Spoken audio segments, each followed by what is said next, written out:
Salam alaikum. So part 3, historicity of the crucifixion. Welcome back, Hamza, Ijaz, Imran. Salam alaikum. So we'll see if we have any takers today. We'll be putting the link out in a second. How do you guys think last time went, maybe? Or I think, well, Hamza, you wanted to first start off and perhaps refreshing what the claims are, just so we can clarify. Yeah, a little bit, because I think there was a little bit of confusion last time. When we set the challenge, we did say to the Christians, please watch part 1, so you know what we're talking about. And the Christians came on last time, and they hadn't watched part 1, and they were trying to go with the flow, and they were just coming to prove to us that the New Testament teaches a crucifixion. Okay, so just put things in perspective. We're not here today to challenge what the New Testament says, that there was a crucifixion or not. Okay, we believe the crucifixion is portrayed in the New Testament, in all the Gospels. Right, we have no issue with that. We know Paul spoke about it and whatever it may be. That's not what we're doing here. We're testing the historical claims of that New Testament. So we know the New Testament says it, and we're testing whether or not that matches what history teaches. Now, the reason we're doing this is because the Christians have this notion that because the Quran denies a crucifixion in this sense, that the Quran is on the wrong side of history, that the Quran is historically incorrect, because the New Testament and the Church Fathers and all of these non-Christian sources and these Bar-Ehrman and all of these other sources all support the historical reality of a crucifixion. Okay.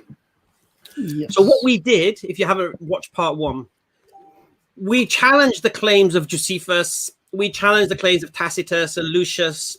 We looked at what does the actual New Testament say. We looked at the discrepancies. We looked at how certain events seem unhistorical due to the fact that they will go against Jewish law. These are the things that we're dealing with here. So if you're going to come on, and you're invited to come on, no problem at all. But please, don't come and tell us how the New Testament teaches crucifixion. Yeah. That's my 2 pence. Yeah. So it's kind of sticking to the... Go on, Ijaz. Yeah, so if I just may add a little bit on to that, I really enjoyed last week's session, and I enjoy even more so the very first session. And it seems as if those that did come to interact with us, you're right, as you rightly said, Brother Darren, they didn't seem to understand the claims that we had made in the first video. So to be clear, you will see that the title of this video was the historicity of the crucifixion. That's the key word, historicity. So we're not here to challenge you on whether or not you believe the crucifixion happened. We believe that you believe that the crucifixion happened. In the same way that we believe it did not happen, or at least not in the way that you believe it happened. And so when we look at the word historicity, that's our focus today. So we encourage our Christian friends to come on. But just to be clear, and I hope the moderator agrees with me here, we need individuals to speak on the topic. If your topic is what do the Hadith say or what does the Quran say, that's not the topic. The topic, as we addressed in the first video, is not based primarily on our Islamic beliefs. So we don't need the Quran to deny or approve the crucifixion in this case in regards to our conversation today. We can come to this conclusion independent of the Quran. The Quran, alhamdulillah, just happens to affirm it. So I just wanted to make that distinction, inshallah. And I look forward to the Christians coming on and having a wonderful, peaceable chat with us. Inshallah. So if I could just make it easier for the Christians in the interaction. So if I'd ask you, Brother Ijaz, what would the Christians have to do to demonstrate? So this is really, I'm asking you to give the Christians the answer. Yes. What would they have to do to demonstrate that the crucifixion was a historical event? What would they have to bring as evidence? What could they do in terms of trying to bring evidence? So that's brilliant. And I'm happy that you actually asked that. So they would need to contend with us on the historical testimony and evidence for the crucifixion event itself. So there are some Jewish sources, there are some Christian sources, and there are some general historical sources, Tacitus and Josephus and Lucian. So what we're asking them to do is list for us the sources that you think fully validate your view of the crucifixion, and then using the principles of historiography, or perhaps even archaeology, if you have archaeological evidence, one of those 2 fields and those methods, you use that, and you convey to us that no, what your understanding of how historiography works is not right, and therefore the crucifixion will not make sense to you in light of these historical evidences, because you're misapplying the methods when it comes to understanding if history happened in one way or not, or another way altogether. So to put it simply, engage with us on the more academic level, but as Brother Darwin will normally do, he might simplify it. But we want you to, because you have to look at it as all of us here are Muslims. We do not believe the crucifixion happened. When you come on this platform, we're not asking you to argue with us or quarrel with us. You should have it in your heart that you're here to convince us, show us that our position is less reasonable and that your position is more reasonable. I think that is what they have to do. And I think that has not been done as yet. And I hope my voice sounds beautiful, because alhamdulillah, we've got a new mic, because last week apparently no one could hear me. This week, inshallah, I hope you hear my beautiful voice wherever you are in the globe. Please subscribe to EF Dawah's Patreon, give them a like and a share as well. And if you're not a subscriber, shame on you. Subscribe today, inshallah, and let us get the show on the road, inshallah. I mean, just to quickly add, just to answer as well to Imran, what Imran asked, because it's a fair question. All we're basically saying to the Christians is, we did part one. We made some claims. If those claims are true, then there's no historical support for the crucifixion, if those claims are true. So all they need to do is say, you said this, and this is wrong because of this. And try and take away all of our claims, because if they can't take away our claims, there's nothing they can do. No, there is no historical claim, and it's just a theological claim. And theology we can deal with, but like I say, I've allowed the New Testament to teach its message, so we're allowing that. We're not going to challenge. We're not going to high criticism or anything like that. We're just looking at events as they are supposed to have occurred according to the New Testament Gospels. Do they make any historical sense? And we give so many reasons why they don't. And when we also challenge the claims of the Josephus and such, like I just said. And so all you need to do is come on and say, you said this about Josephus, actually you're wrong, and this is the truth about Josephus. And if that thing holds true, then we have to take that away from one of our claims.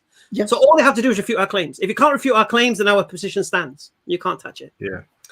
As MC Hammer would say. I think that's beautifully clarified by all three of you there. So hopefully, and I felt, I don't know about you guys, on the last stream, we had sort of a revert Muslim come on. We had some guy that was half Muslim, and we had some guy that was in bed who came. Was that? Would you guys say it was? We really looking for Christians to be with respect. It has to be Christians. They're challenging what we've said, because we've said it clearly. The crucifixion is not historical, and here's why. And you're now responding to that, telling us the crucifixion is historical, and here's why. That's it. Yeah. A Muslim can't come on, and what's a Muslim going to come on and do? He's going to be preaching to the choir. It's got to be a Christian. I think half the people that came on last time were Muslim, which was interesting. When obviously it's a challenge to Christians. I think just to be more productive, if we just have Christians on. Indeed. Nobody's yet come in, so they're obviously still getting clarification. No one's yet clicked the link. I think one of the reasons why we get so many Muslims, even last time and even now probably, is that when Muslims and Christians interact, this is probably the most talked about topic, because really this is the difference between us. And so this is why it comes up every time. And often, and the reason for doing these sort of whole series of these now on this topic is that the Christians often make the claim that this is historical, and what you're going against is sort of, absolutely set in stone. There's no way you can, deny this thing from happening. And obviously, it's been demonstrated that actually that's not set in stone at all. In actual fact, it's ambiguous at best. And so this has been demonstrated by going through the different sort of various approaches that have been described to you. And this is really what we would like now is for Christians, and this is really for the Christians to help us to come to their understanding that this is historical. So please come forward. Look, for example, Mr. Kish in the comments said it is set in stone. Right. So Mr. Kish, come on down. I gotta say something at this point, which is I'm a Muslim, right? And I've been told all my life that the Quran gets the crucifixion wrong. I've been told as an adult that Muslims don't understand the mountains of evidence, as one recent Christian I spoke to put it in, mountains of evidence. And I asked him one question. Well, okay, you've said mountains your entire life, mountains of evidence. Can you name me 3 things that are included in this mountain of evidence? And he stopped and he thought about it. He said he would get back to me. He mentioned the Gospels and he said Josephus. He came back the next day to add on Tacitus. And I said to him, that's brilliant, but you promised me a mountain. What you've given me are 2 or 3 generally obscure references, right? And he generally agreed. He said, okay, I'll bring back more for you. He comes back and he adds on Lucian. And I say to him, okay, that's brilliant, but where's the mountain? And so we're not trying to be facetious. We're not trying to mock anyone. But I think what has happened is there's a mismatch between what is repeated and what is actually there before us. Exactly. So they've repeated the mantra, mountains of evidence, you can't question it. But the brilliant things about having a mountain of evidence and having scholars behind you is that you have 4, not very genius people on a live stream. You have everything behind you supporting you. You should be able to come here and say clearly, this is why you are wrong. And it's curious because Darwin has been challenged by many Christians, so have I. And the one time we give you all the opportunity to say, come on freely, publicly, and correct us, we're not getting the same people who regularly challenge us. And I found that quite peculiar. So either it is there's a problem with the question that we're asking, or perhaps it is we've asked a question to which there is no really good answer to it. And I think the latter seems to be the case. Almost definitely. We know that. We have go on, Imran. After you, Imran, then we have someone. So I just really wanted to sort of set the tone for as the reason why we're doing this. So we spoke about the approach, but really this is really about mutual understanding. This is about respect. We'd like everyone who's in this sort of. I've seen a few comments from the moderators saying, "Please be respectful." We have to be respectful towards each other, and really we're trying to learn from each other. The point we're trying to establish as Muslims here is that the crucifixion is not historically tenable. And that's our position. But really, we're trying to do this in a respectful way. There's no sense of mocking or trying to belittle people. We're trying to help our greater understanding. So if everyone can go forward with that spirit, that would be appreciated. God willing, indeed. And I want to echo what he said. Okay, we do have someone in the chat. I mean, after what we just said, he's not Christian and doesn't speak good English. So I think we'll pass over. We'll skip over that because we want people to understand a challenge for Christians, right? So we'll keep. We need some Christians, so we'll keep putting the link out there. So one thing that we see on other channels, and this is often when you get people who represent themselves as ex-Muslims. They'll get someone on who doesn't speak very well, can hardly articulate their position, and they're presented as Muslims who are suddenly, become whatever, atheist or Christian or whatever that might be. That's not our aim. So with all due respect to the person who wanted to come on, if you can't speak in a way that people understand, and you're not even Christian to start with, then you haven't got a horse in the race.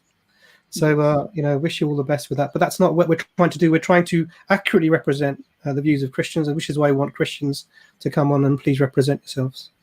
I don't want it, and just to echo Dr. Imran, I keep saying brother, I'm not sure why, but he is a brother to me, but he's also a doctor of love. Let me just mention that. So I do love him, alhamdulillah.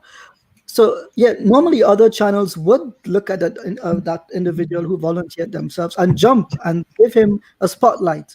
But our goal is not to mock or to speak down to anyone.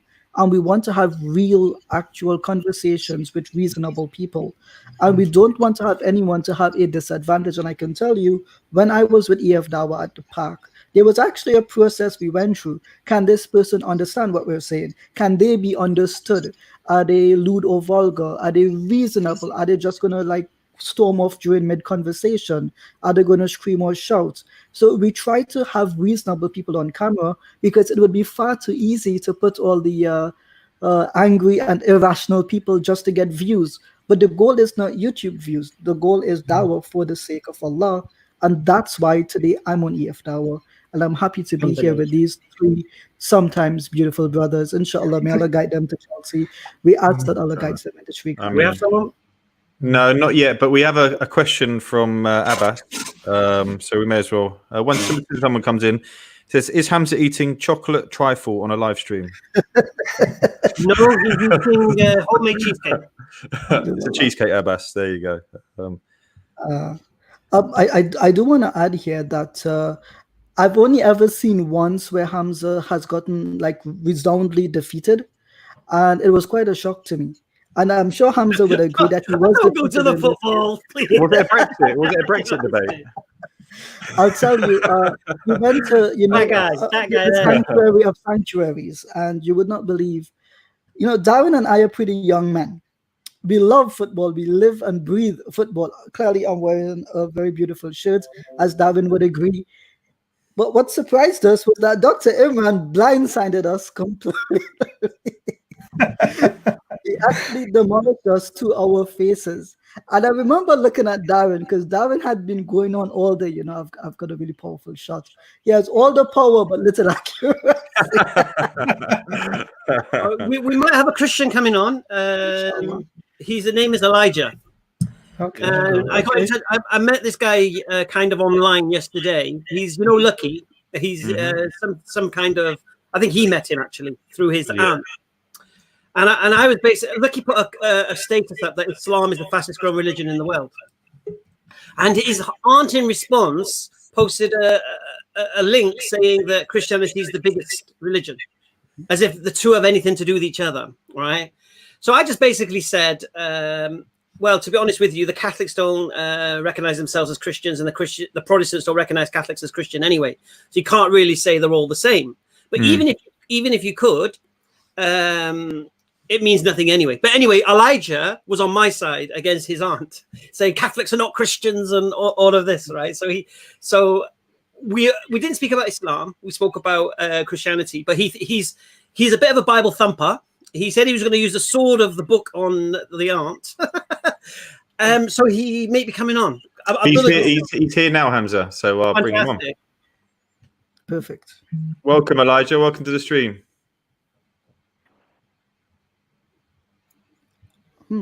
Can you hear us, Elijah? I don't know if you're not on mute. I can't hear him. I think he's frozen. Hey, there he is. Yeah, cool.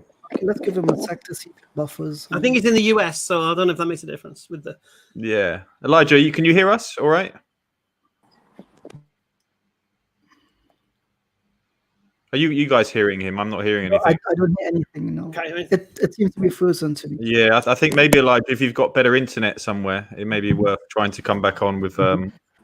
And you can even come on without the camera, because sometimes. Good point. Good point. Just come on and say there's a stop cam option, and just come on with a voice. All right, we'll see if we can get Elijah back on. God willing. But like I said, it's really interesting that Christians who are coming on, their cameras don't work, their microphones don't work, they don't speak good English. Where are the rest of them that do have working cameras and do speak good English? Where's James White? Where's Jonathan McClatchy? I heard where's Sam Shimon? Where's David Wood? Can't find them. Don't know where they are. They were a lot like. Where's Chris Klaus? Oh my goodness. Where's Stephen Atkins? I got to tell you, Chris Klaus, I had an interaction with him the other night, and he made a comment. If I could just mention it here, the comment was, unless Ijaz apologizes to me about something, I forget what, no major Christian will debate him. And I stopped and I said to myself, which major Christian has told me he doesn't want to debate me? Because every day, Allah is my witness, almost every day I get challenges. And I don't know anyone who doesn't want to debate. I recall that I had an interaction with a certain builder from Speaker's Corner on another video very recently. He made a claim about textual criticism. I responded with references. No response to that. He responded to every other comment except the one in which I put references and responded to him. So where are these guys, subhanAllah? When the Quran says, indeed, the haqq has come and falsehood has vanished, that is the truth. Brothers, please, if you're in the chat, share the link. We want reputable, credible, intelligent, reasonable Christians that can respond to us.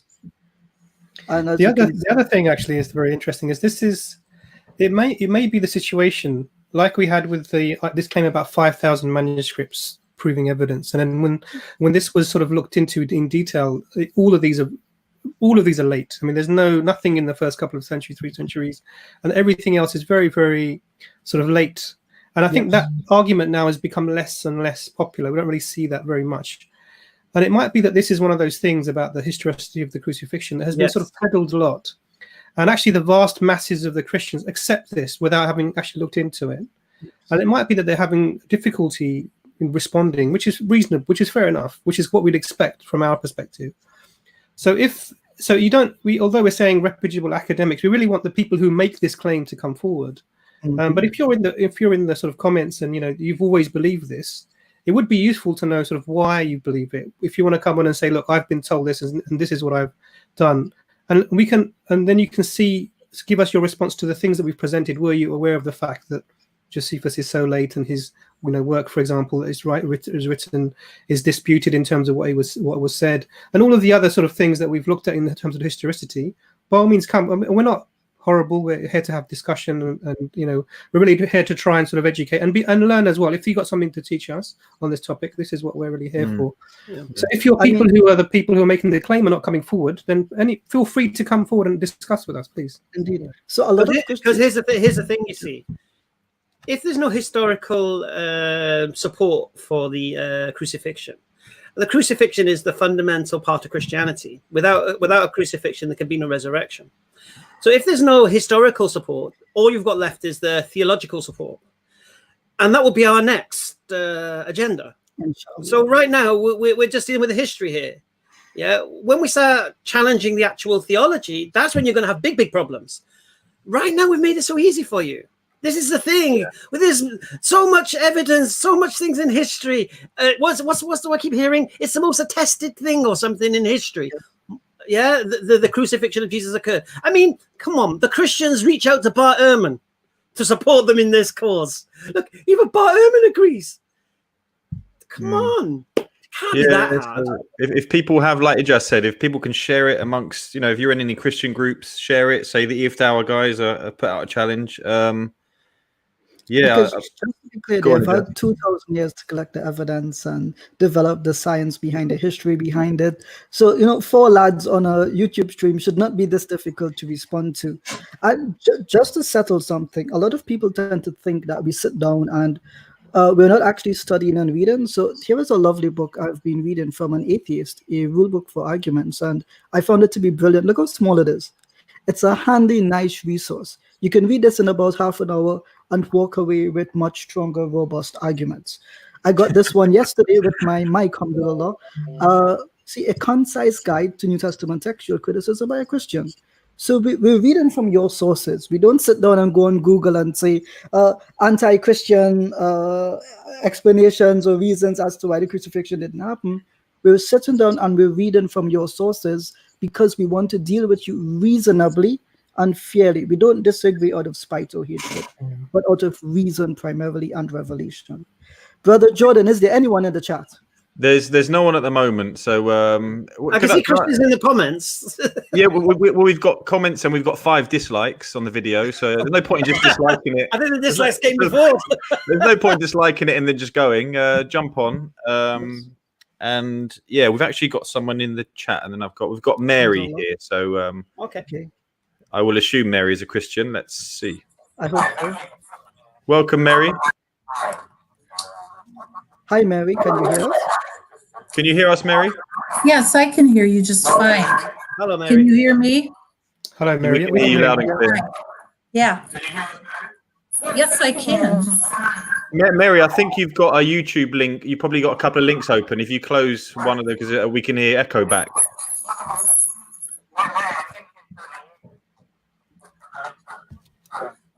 Okay, well, just give Mary a second to figure it out. Yeah, hold on. I may have to.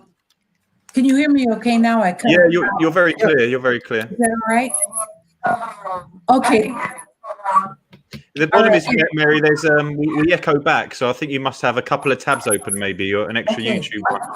When you come into StreamYard, you can then close your YouTube tab. Yeah, that's what I'm trying to figure out. Let me. Yeah, hold on a second. Let me do that. Let's see. Reminds me of a Abbas's internet, that sound. Say that again, Brother John. Reminds me of Abbas's internet, that sound. Okay, is that better? Yeah, I think so. Yes, much better. Yeah, much better, okay? Mary. Okay. All right. Yeah, I just want to make 2 points. Okay. One of which is the Jewish Mishnah.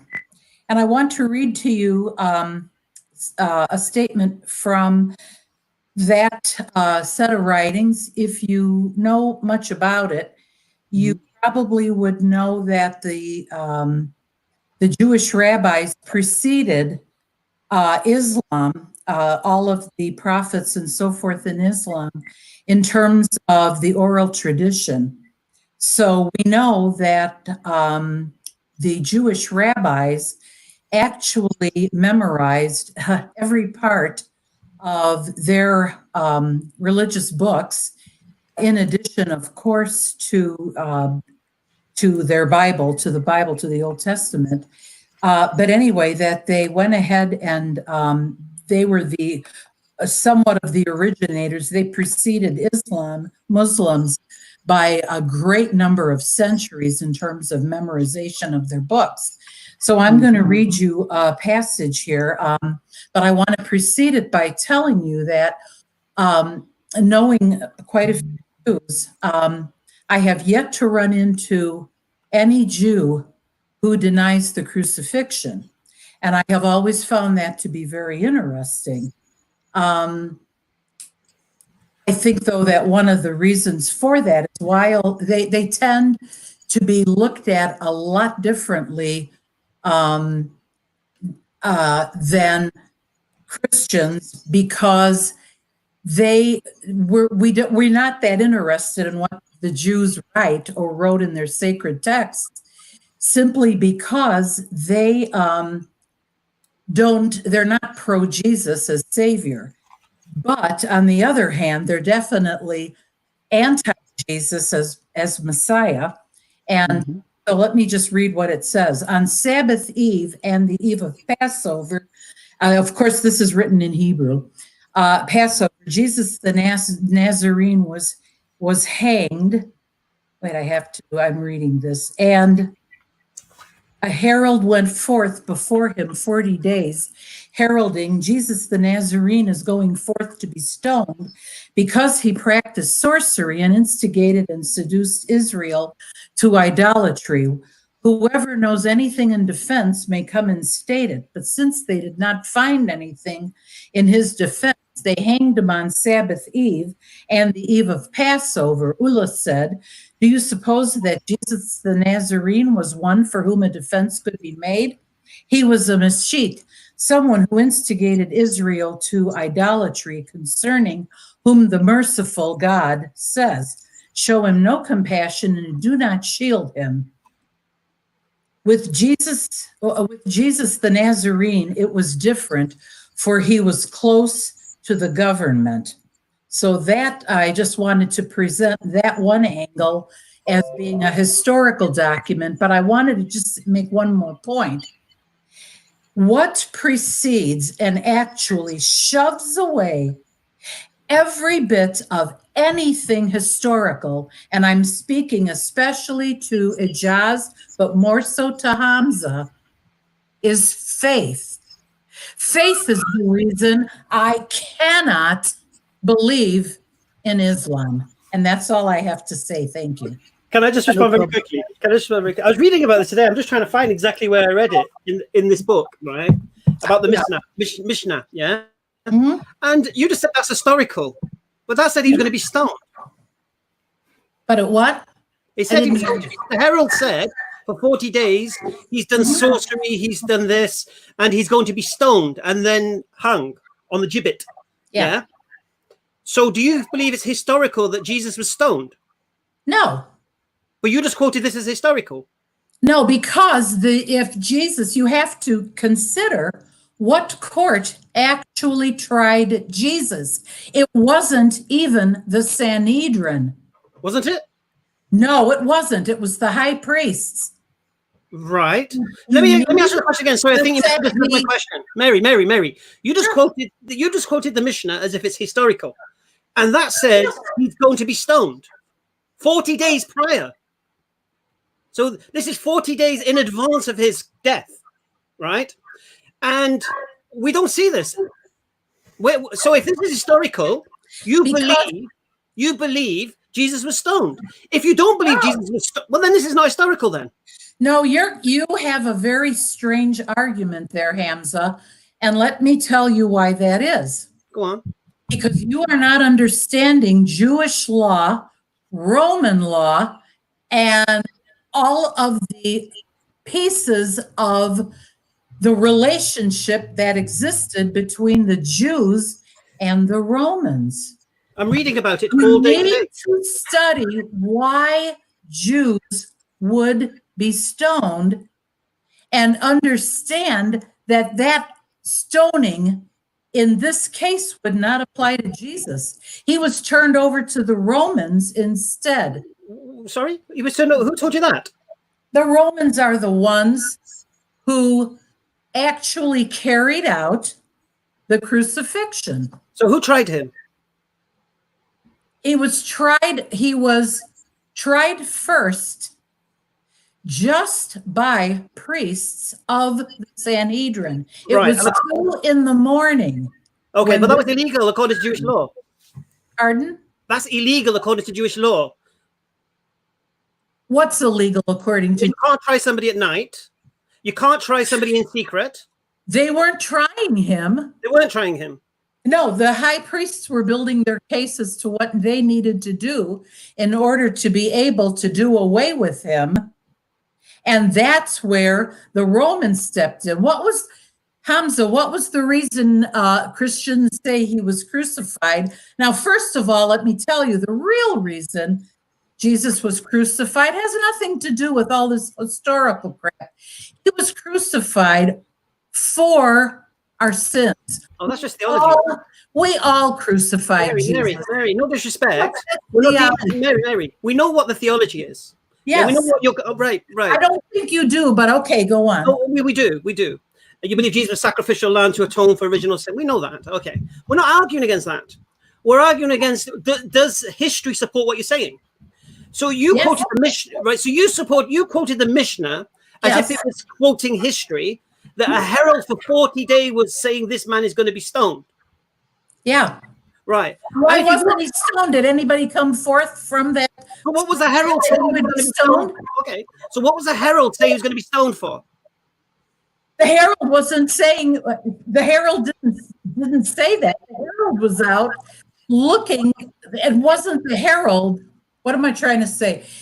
We're not talking about a personal opinion of the herald. We're talking about who set it up behind the scenes. And what we're talking about are members of the Sanhedrin, some of the high priests, but certainly not the Sanhedrin itself. And the reason for that is because if Jesus really had been tried by the Jews, he would have been tried in an area, in a room that was called the Hall of Stones. I've been reading about it all day today. Yes, I know. Okay, so my point is that in order to find him, to figure out a way, they interviewed Jesus and they determined that they needed to get rid of him in some way. It was Passover. They weren't going to commit their own sins to do away with Jesus. And so they had to find a different reason.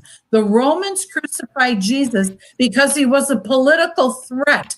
They were afraid of an uprising. Who was more a political threat, Jesus or Barabbas?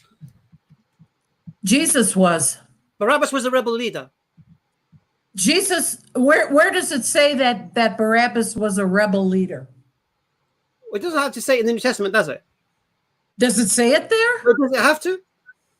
Well, of course, it says he was a thief. No. It's just interpreted. Listen, No. That's I'll explain it to you. I'll explain it to you. The Romans don't. You're throwing in lies. Why are you doing that? I'll tell you why it's not a lie. Because the Romans didn't crucify thieves. They crucified rebels. They didn't, but they crucified Rebels. people who were leading large insurrections. Why on earth? Rebels. Why on earth did the Romans come after Jesus in the garden?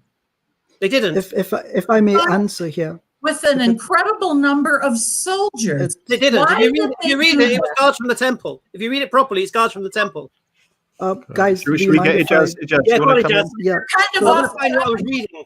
You're off topic there, but my point is that What? And what? you were off the topic there. But I'm my on the topic.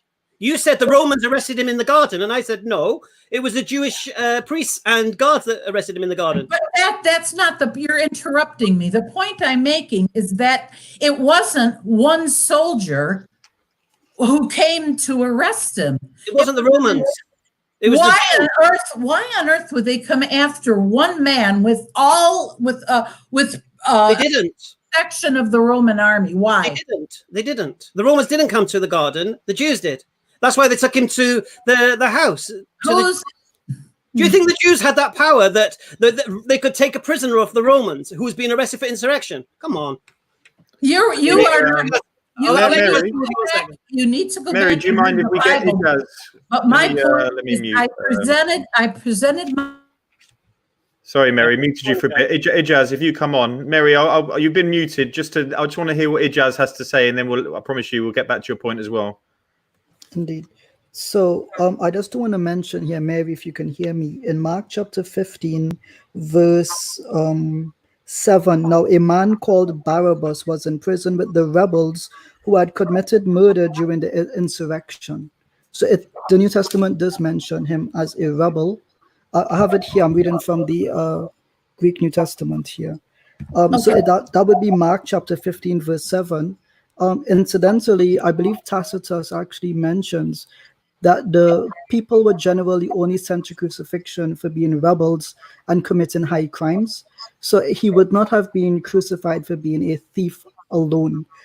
So it has to be coupled in with at least one other charge, and it has to be rebellion. So I would disagree with you on that. Generally, though, I have to reject what the rabbis say, because if we presume that what they say is true, then Jesus, committed sorcery and he did idolatry, or at least he taught idolatry.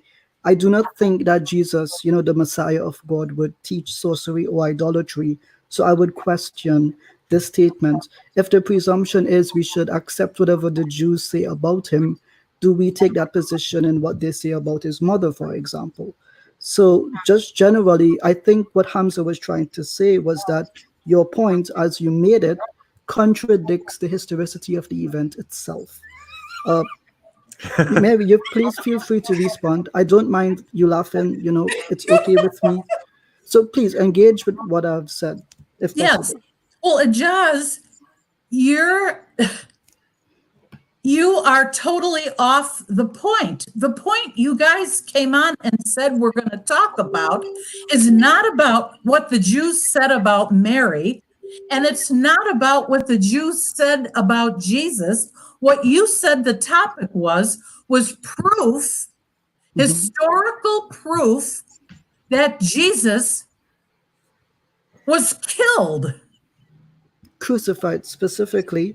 But Mary, then your point and becomes... that is what the Mishnah says. Okay, brilliant. But Mary, Okay, that other stuff is off topic from what you said you're talking about. Okay, so Mary, just work with me, right? You're telling me that what the rabbis say is historically reliable, yes?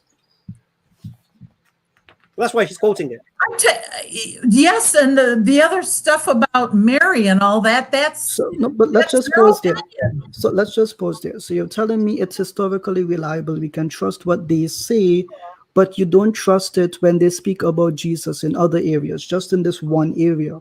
When we have to consider the reliability of a source, if they're mistaken in so many other places, how can you ask me to put my trust in one statement then, if the rest of what they've said you would necessarily disagree with?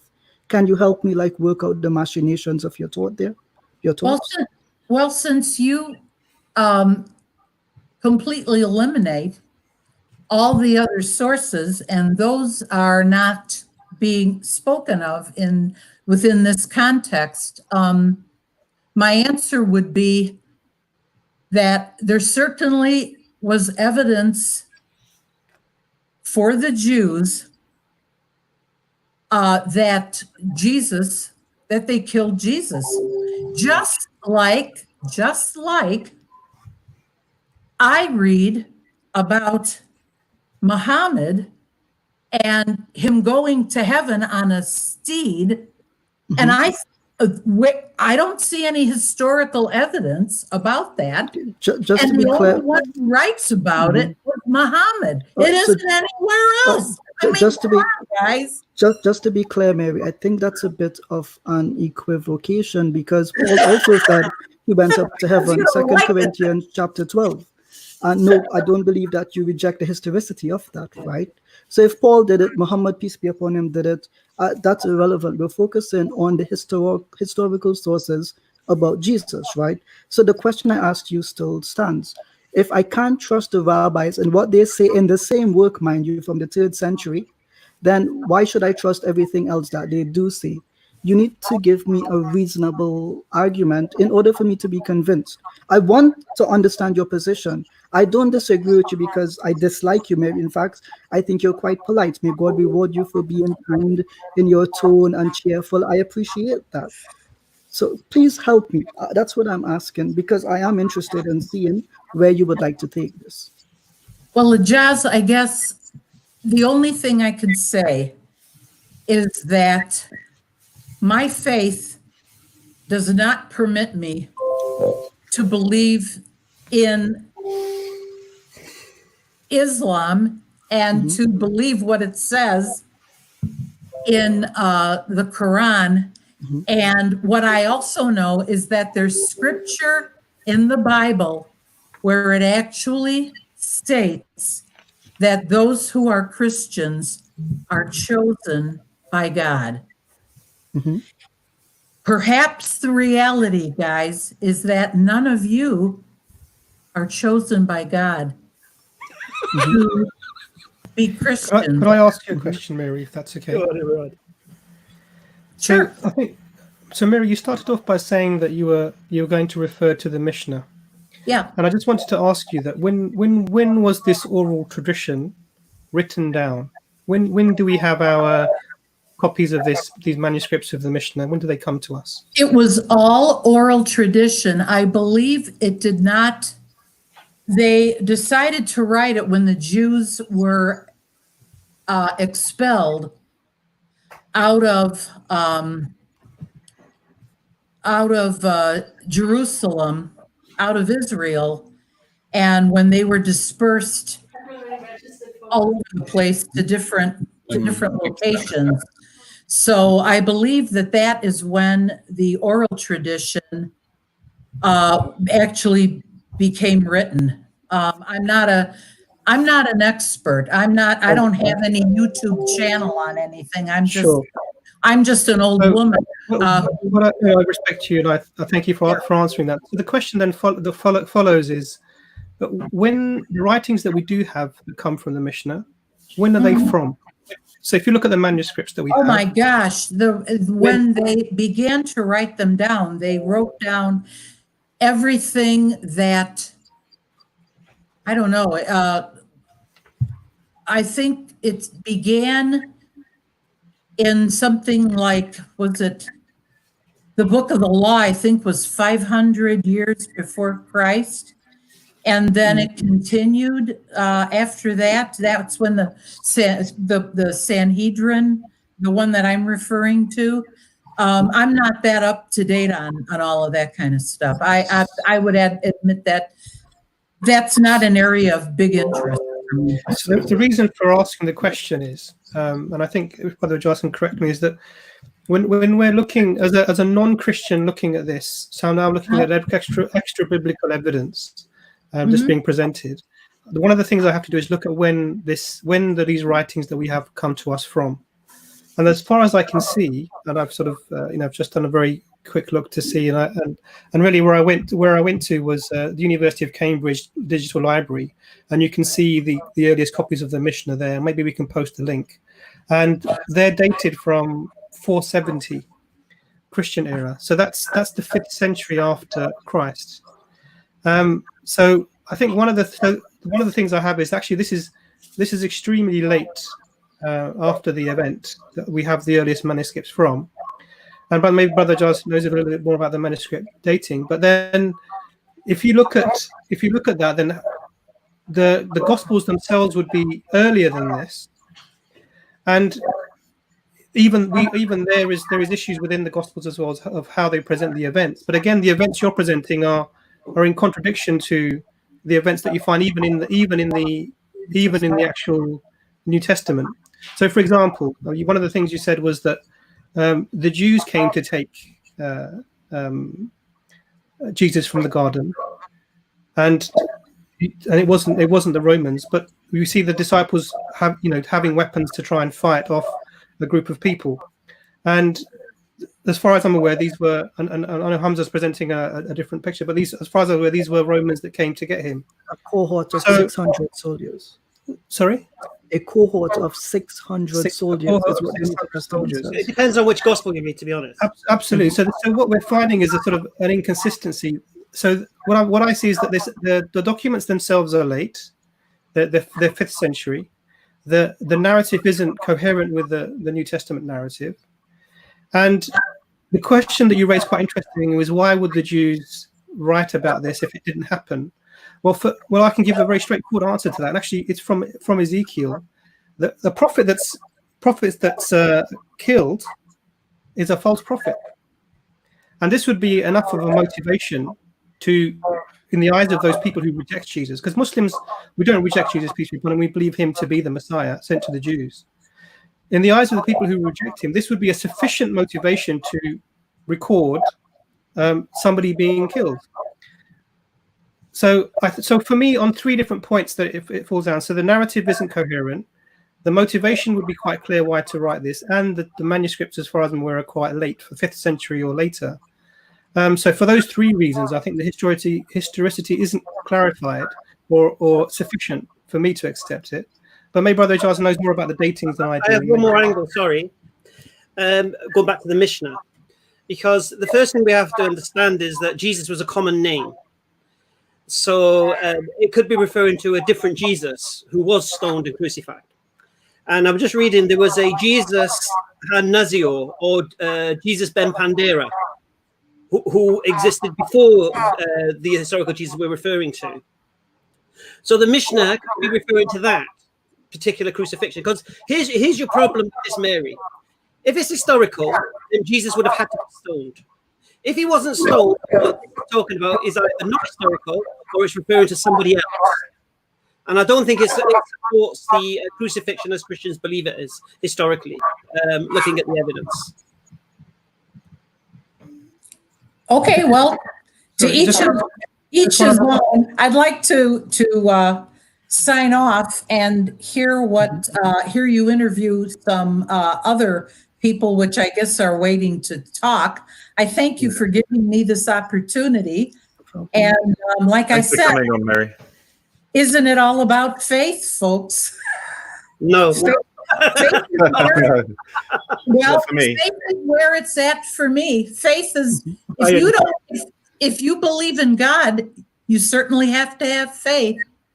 Well, it depends on your reasons, what you believe. Bye-bye. Bye, Mary. Mary. So, brother, we've got John. Sorry, go on.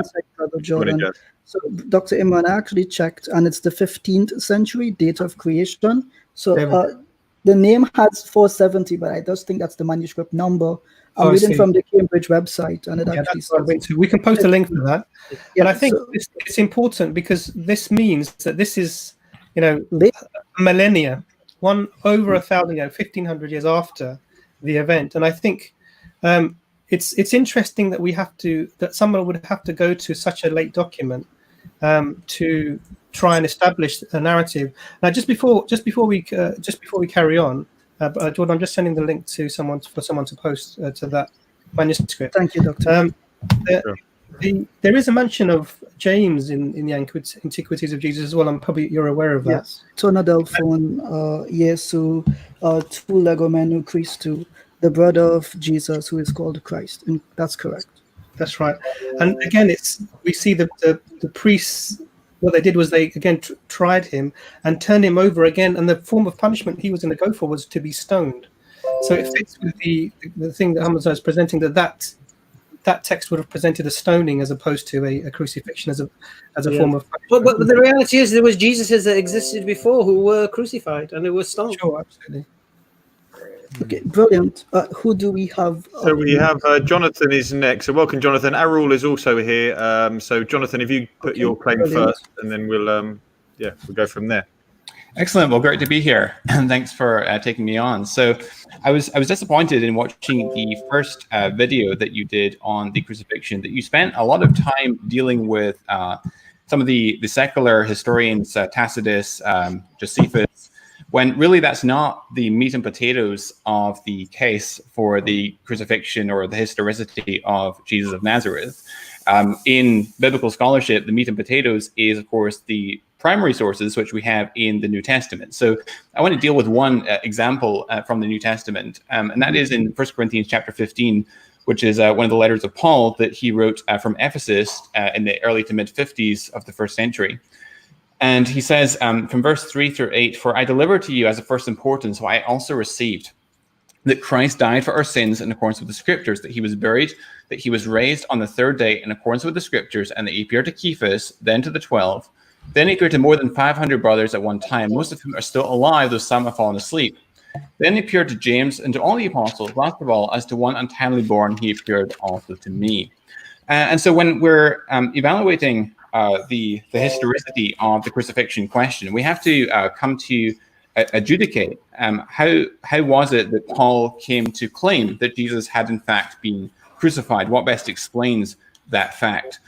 So the competing hypotheses, I think, which are on the table are that that Paul made it up, he deliberately lied about it, or that he was honestly mistaken, he'd received phony information, for instance, or that this is some later interpolation to the text. You'd have to make a case for that, or that in fact he claims it because Jesus really was crucified and indeed was raised from the dead. So which of these alternatives would you subscribe to? I mean, obviously Paul was someone who was personally acquainted with Jesus' brother James and with Jesus' closest disciple Peter, and so he was in a position to be in the know as to what was being claimed and asserted by Peter and James and the 12 apostles, etc. So how would you explain the origins of Paul's assertion of the crucifixion of Christ? Jonathan, if you could just answer me briefly, what is the date for those manuscripts of 1 Corinthians 15 that you're appealing to? Well, the book of 1 Corinthians was written in the early to mid-50s AD from Ephesus. But what is the earliest manuscript that you have on that? I don't know. I'm not a textual critic. I don't have that at my fingertips. So P46 is from the 3rd century. I'm actually looking here in my NA 28, and some of the variants used in Paul's letter actually comes from Sinaiticus II character. Okay. Which, let me just finish my response, Jonathan. As you would understand, I did not interrupt you when you were speaking. You can at least offer me the common decency there. I look here at Aleph 2, which would be from the 7th century. So when you say that Paul wrote this, what recension or what version of Paul's work are you appealing to historically that you can validate? So you're contesting that Paul wrote this text? No, contesting what recension you're basing your argument upon. Wait. So your argument is basically that Paul did not assert the crucifixion. Am I understanding that correct? That is not my argument. I'm asking you a foundational question. You're appealing to a source, which is this document, 1 Corinthians 15. I'm asking you, what recension or form of that text are you appealing to? I'm appealing to, this is the consensus view of what 1 Corinthians says. I mean, there's no textual critic at all. I mean, there's no text fragment of which I'm aware where this relevant section appears where that block of text is not present. And indeed, you do even need this particular. So even if we assume, which no credible scholar would subscribe to, the proposition that this is a later interpolation into the text by a later scribe, even if we were to assume that, I mean, there's so many passages throughout Paul's letters that affirm the crucifixion that it's undeniable that Paul affirmed the crucifixion. So, and it's also undeniable that Paul was personally acquainted with Jesus' brother James and his close disciple Peter. And Paul also even represents what he's now preaching concerning the crucifixion, burial, and resurrection of Christ to be consistent with what's already been preached by those individuals. And because he says in verse 11 of that same text, whether then it was I or they, so he preached and so he believed. And so if Peter and James, who were eyewitnesses to Jesus, asserted the crucifixion, then that's very strong historiographical evidence that actually happened, right? Okay, brilliant, Jonathan. So I listened to you and you said you had to make a couple of assumptions, right? So I'm happy that you're going to appeal to the consensus of scholarship. I guess I could appeal to the Sanhedrin and their consensus on Jesus being a sorcerer, but I prefer not to do that because I prefer to ask questions. So it would seem to me that you don't have any idea about the date of the ascension that you're appealing to. You don't want to acknowledge that you have no first century extant sources on this. Would you be willing to accept that on camera, that you don't have any extant first century sources of 1 Corinthians 15? So you're, that's absolutely correct. There are no first century sources of any New Testament. There's no first century manuscript copies of any New Testament document. So that's not contested. So how do you know then that this chapter goes back to the first century? Help educate me. Well, you're equivocating two things. You're equivocating the original autograph and what the original autograph said, and the manuscript copies of that original autograph. Obviously, we don't still have the original autograph, but the discipline of textual criticism is attempting to determine what the original manuscript said. And I don't know of any scholar that would assert that 1 Corinthians 15 was an interpolation into the text of 1 Corinthians. Even on the assumption or the hypothesis that you're correct on this, which I don't think any textual critic would back you up on it, but even if you're correct, I mean, you surely wouldn't deny that all of the references in Paul to the crucifixion are later textual interpolations, would you? So, Jonathan, what I'm doing is simple, right? So we've asked you to bring like primary evidence. You've come on, you've put the secular historians aside. You've said 1 Corinthians 15. So I'm sticking to 1 Corinthians 15. We can look at other passages, and that's reasonable. But here is the question. When you say to me with certainty, Paul wrote this in these words, I'm sure that you have an evidence for this, right? So if you tell me, well, textual critics say that, okay, how do textual critics arrive at that conclusion? And what is their level of certainty that Paul, in his own hand or an amanuensis, wrote it on his behalf? Like, what is the method that they're using? Because it would be easy for me to say textual critics agree that there is more than one hand to Paul's letters, which is the consensus. So perhaps it is, I could be wrong. Maybe you can inform me just a little bit about the method that the scholars have used to arrive at this 50s dating that you've given it. I mean, you're adopting a position that no scholar in the field would accept. I mean, are you contesting that Paul wrote these words in 1 Corinthians 15, 3-8? I am contesting that. I don't know if Paul himself or a scribe wrote it or someone writing in his voice, as what an amanuensis would do. So my position, just to be clear, Jonathan, my position is reasonable. I'm not assuming that Paul did write it, and I'm not assuming that he didn't write it. I'm asking you, what is the evidence he did write it? Surely the difference there exists, yes? I mean, the evidence for Paul's authorship of 1 Corinthians is overwhelming. I mean, it's one of the undisputed letters of Paul. You accept that? Can you give me some kind of evidence that you're appealing to? That Paul wrote 1 Corinthians? Absolutely. No, 1 Corinthians 15, as you've put it. Well, I mean, there's evidence of the textual unity of the book. I mean, even Bart Ehrman would accept that Paul wrote all of 1 Corinthians. I mean, there's a unity in the later. Bart Ehrman would dispute the unity of 2 Corinthians, but he would absolutely not contest the unity of 1 Corinthians. The evidence for that is very, very strong. So the unity of thought is what indicates it must be from the same author? So when textual critics say then that there is not a unity of thought in John's Gospel, do you then say, okay, that's an evidence it was not written by an inspired author? So I mean, tell me what's your methodology for determining whether Paul wrote this section or not? I mean, what? I mean, tell me a single scholar. I find it's a little bit strange because Jonathan, if you will forgive me, I actually asked you, how do you get to this early dating? And all you've done, you didn't answer the question. And then you put back the question to me, how do I date it?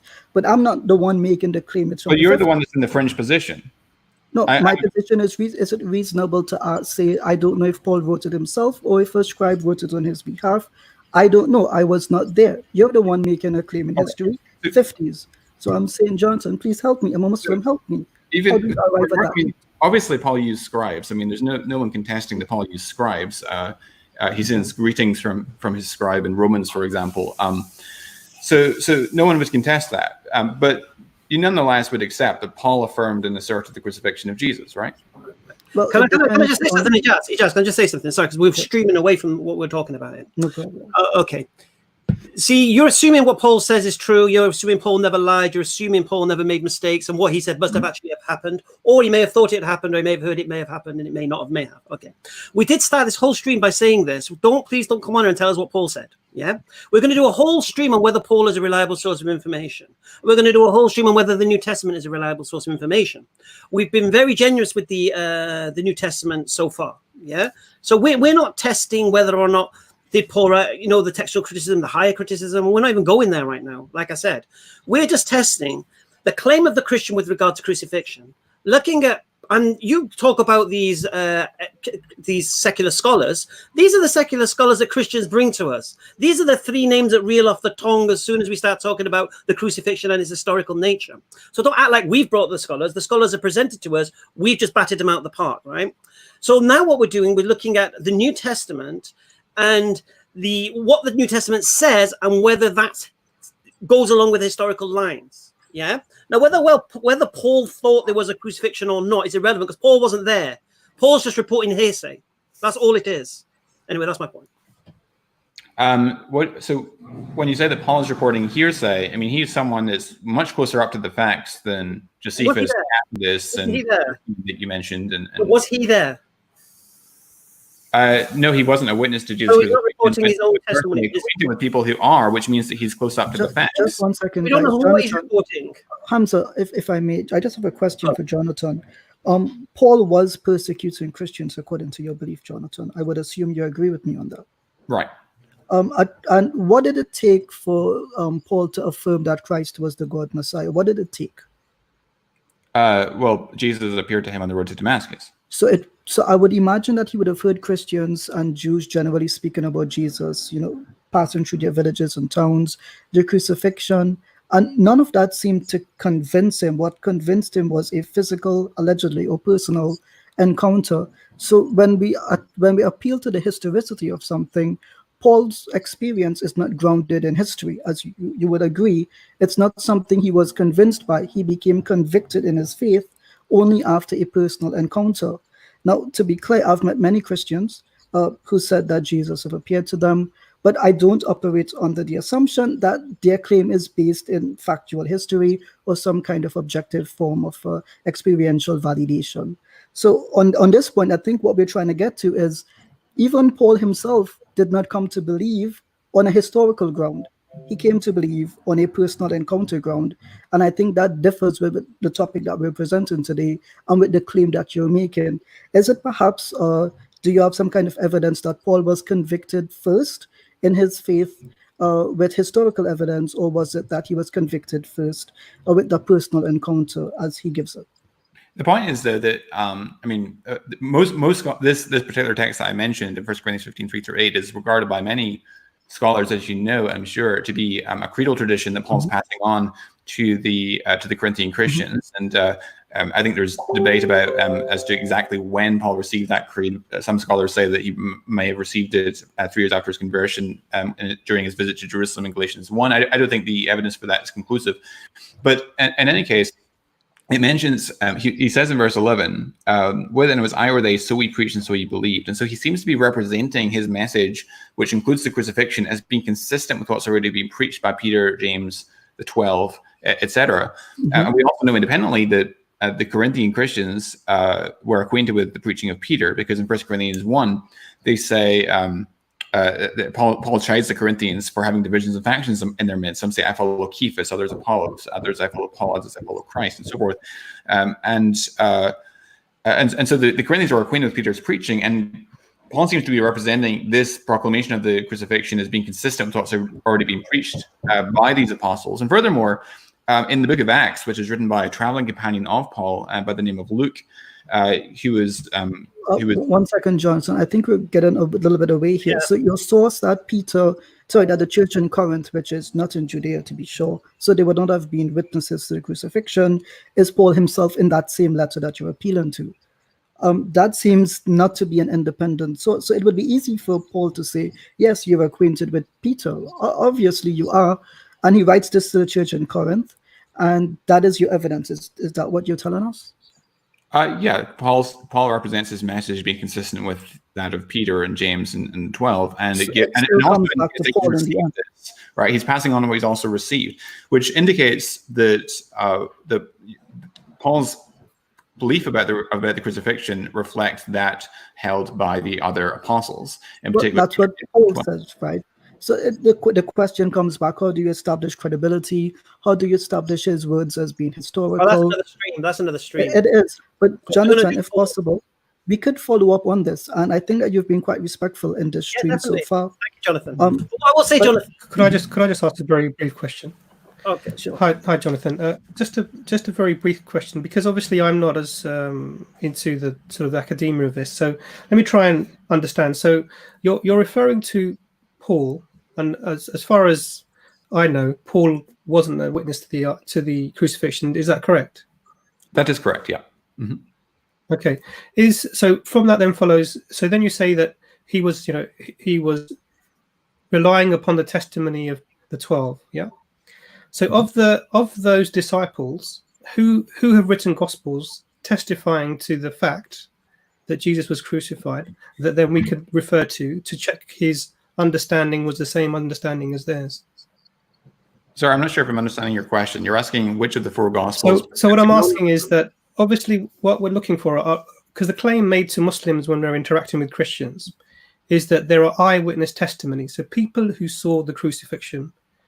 And when we ask for the eyewitness testimonies, what we get are people who are writing about other people telling them that the crucifixion happened, which is clearly not an eyewitness testimony. It's a recording of another person's testimony. Do you understand? So, for example, in a court of law, they would call that hearsay. I'm not saying that we should have that same standard or stringency when applying our discussion, but what as the claim that's made to Muslims, and I'm happy if that claim is maybe downgraded to maybe, okay, we have a collection of writings of what people around the time said had happened, which is different from saying we have eyewitness testimony. So for me as a Muslim, when I discuss this topic, the thing that always often thrown at me is that we have eyewitness testimony. Now, for me, that means we have writings from people who saw the crucifixion with their eyes and they wrote it down, and that's what we have presented before us. So even though you bring Paul, I don't think he doesn't fall into that category.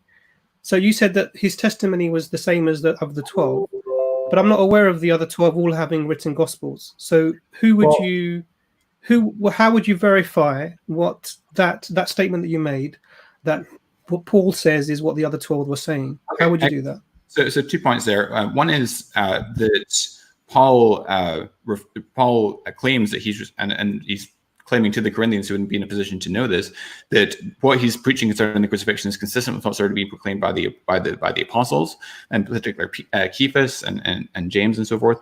And so we have to then evaluate and adjudicate, okay, so what is the best explanation for that claim? And secondly, you're actually factually incorrect that none of the 12 wrote gospels. At least John the apostle, for example, wrote the fourth gospel that we find in the New Testament. And he was one of the people who was actually a direct witness to the crucifixion. In fact, Jesus from the cross entrusts the care of his mother Mary to the beloved disciple. And from that, the beloved disciple takes him to his own home. And that's the same individual as author of John's Gospel. I think there's very compelling evidence to support and substantiate. Jonathan, just to disagree with you there, Polycarp says he knew John. He narrates from the Johannine epistles, but never the Johannine Gospel, not one statement. So it's kind of funny that you would affirm that the historical Christians knew that John wrote the Gospel, but the one guy who was his direct student never quotes him from his Gospel, even though it would have been existent at this time and fairly well read.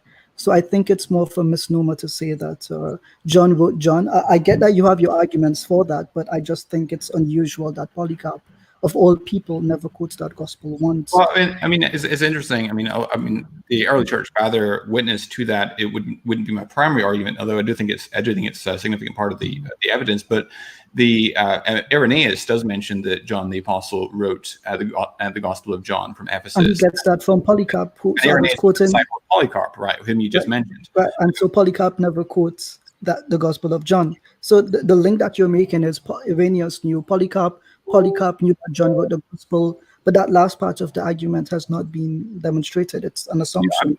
It's not. I don't think that is conclusive on its own, but I think it adds to the cumulative But evidence. you did appeal to Irenaeus. When we do when we challenge Paul whether he's authoritative. Can I just follow up one question, please? Is that all right?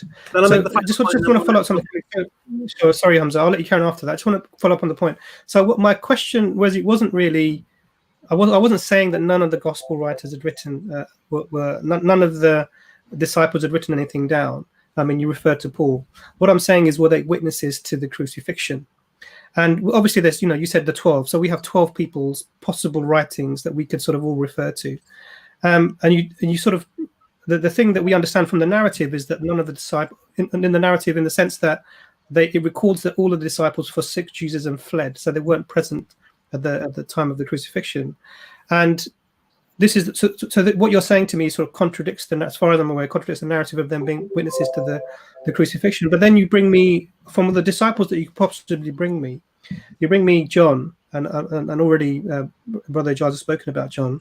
But obviously, different Christian scholars have given different identities for the writer of this gospel. Who are you aware of? I'm sure you must be aware. Could you tell us who the different possibilities that have been presented forward are, and why you would reject some and accept the others? Sure.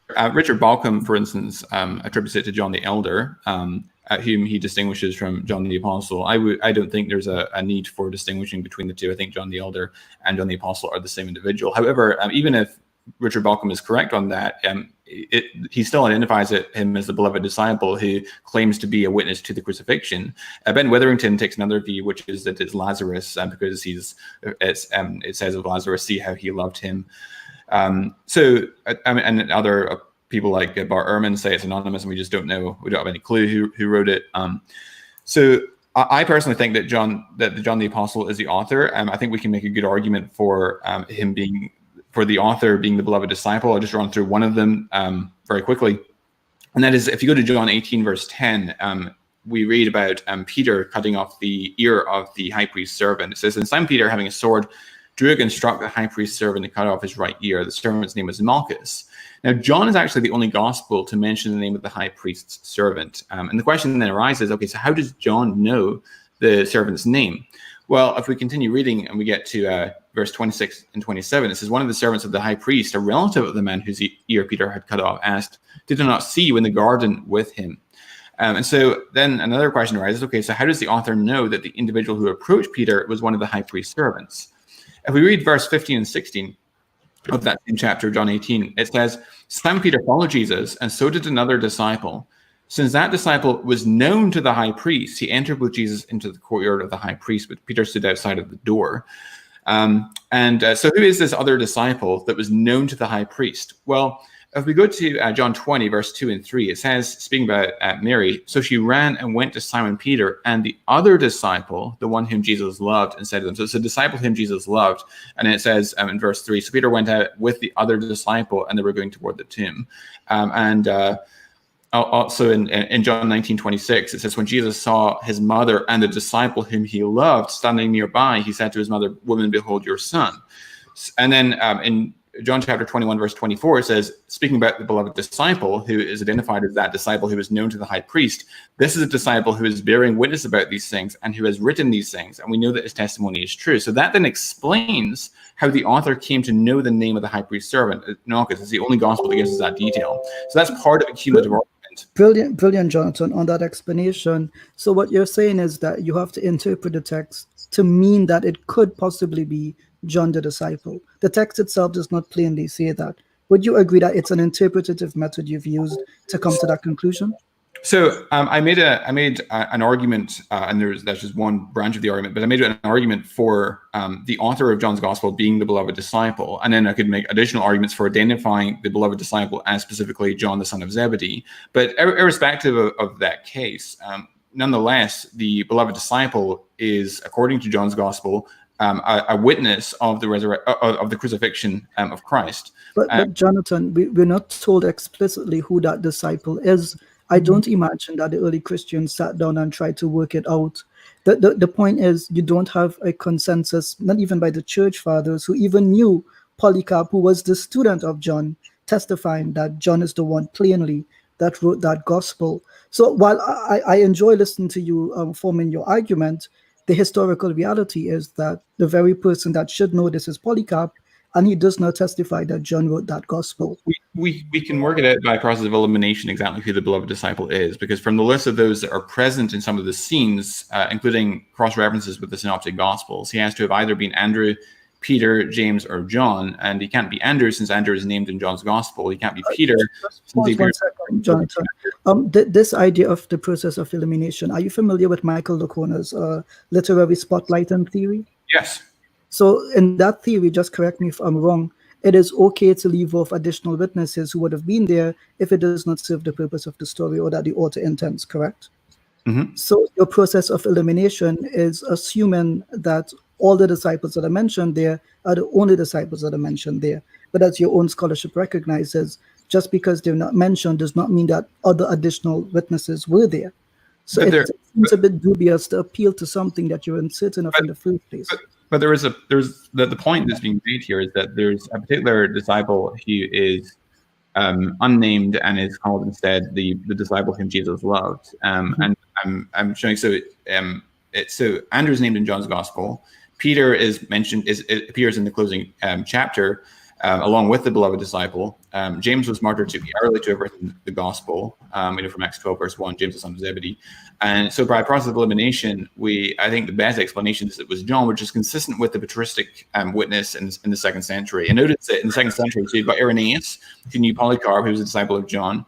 You've got Tertullian of Carthage. You've got Clement of Alexandria. Let's just pause here, Jonathan. You've gone back to Irenaeus and you've gone back to Polycarp. But again, they go back to the same source, Polycarp, and he does not say John is that disciple. So you have to make an assumption, a layered assumption, to get to your point, which I think does not make sense. Would you say this is we kind of get the gist here of this, or do you want to carry on? No, we'll end this now. Let her roll on. Jonathan, you'll definitely be invited back on the port. Can I just say this one thing? Jonathan, sorry, Hamza, go on. I keep interrupting you. It's just a quick one. First of all, could there be more than one author of John, Jonathan? Absolutely. Fantastic. Okay, so trying to tie things in historically is a bit of it irrelevant if there's more than one author, because he might know one part, but the rest might be written by an author who wasn't there. Fair enough? Yeah, but although I think that we can... And the second thing is, these secular historians, you actually concede they're not even gravy on the plate, yeah? Sorry, say that again? The secular historians you accept are not even gravy on the plate, yeah? I think that their contribution to the evidence for Jesus' historicity and crucifixion, etc., are negligible because they only confirm what the Thank you. Not even gravy on the plate. That's all I want to say. Go on, Imran. So I just really thank you, Jonathan, for your explanation. So the couple of things that I want to come to mind when you mentioned sort of you believe John as being one of the disciples that was there, is that there is a big disparity between the narrative that we see of the crucifixion that we see in John compared to the synoptic gospels. Which do you hold as being the truer version of events? How do you, because obviously even the statements that Jesus makes, even the spear in the side are sort of exclusive. The spear in the side is sort of exclusive to John. And we see sort of the statements that Jesus makes, where the last words on the cross, etc., are different. So for you as a Christian, when you're trying to sort of reconcile the difference in the narratives, and then we have the synoptics, and then we have John almost as an isolated, complete different with respect viewpoint, would you hold that as being the truer version of events, or would you say that the version of events sold by the synoptics is the truer version of events? What's your take on that? And the other thing I didn't understand, and you can maybe explain to me, is why would John, if he was the author, be calling himself the beloved disciple rather than referring to himself in the first person or even the second person? Yeah, so on the first of these points about apparent contradictions in the passion narratives between John and the synoptics, we need to look at specific examples. I personally, having reviewed I've literally gone through every single example that Bart Ehrman's ever published on alleged contradictions, and I do not think that there are any contradictions in the passion narratives that we find between John and the synoptic gospels. I'll give you an example.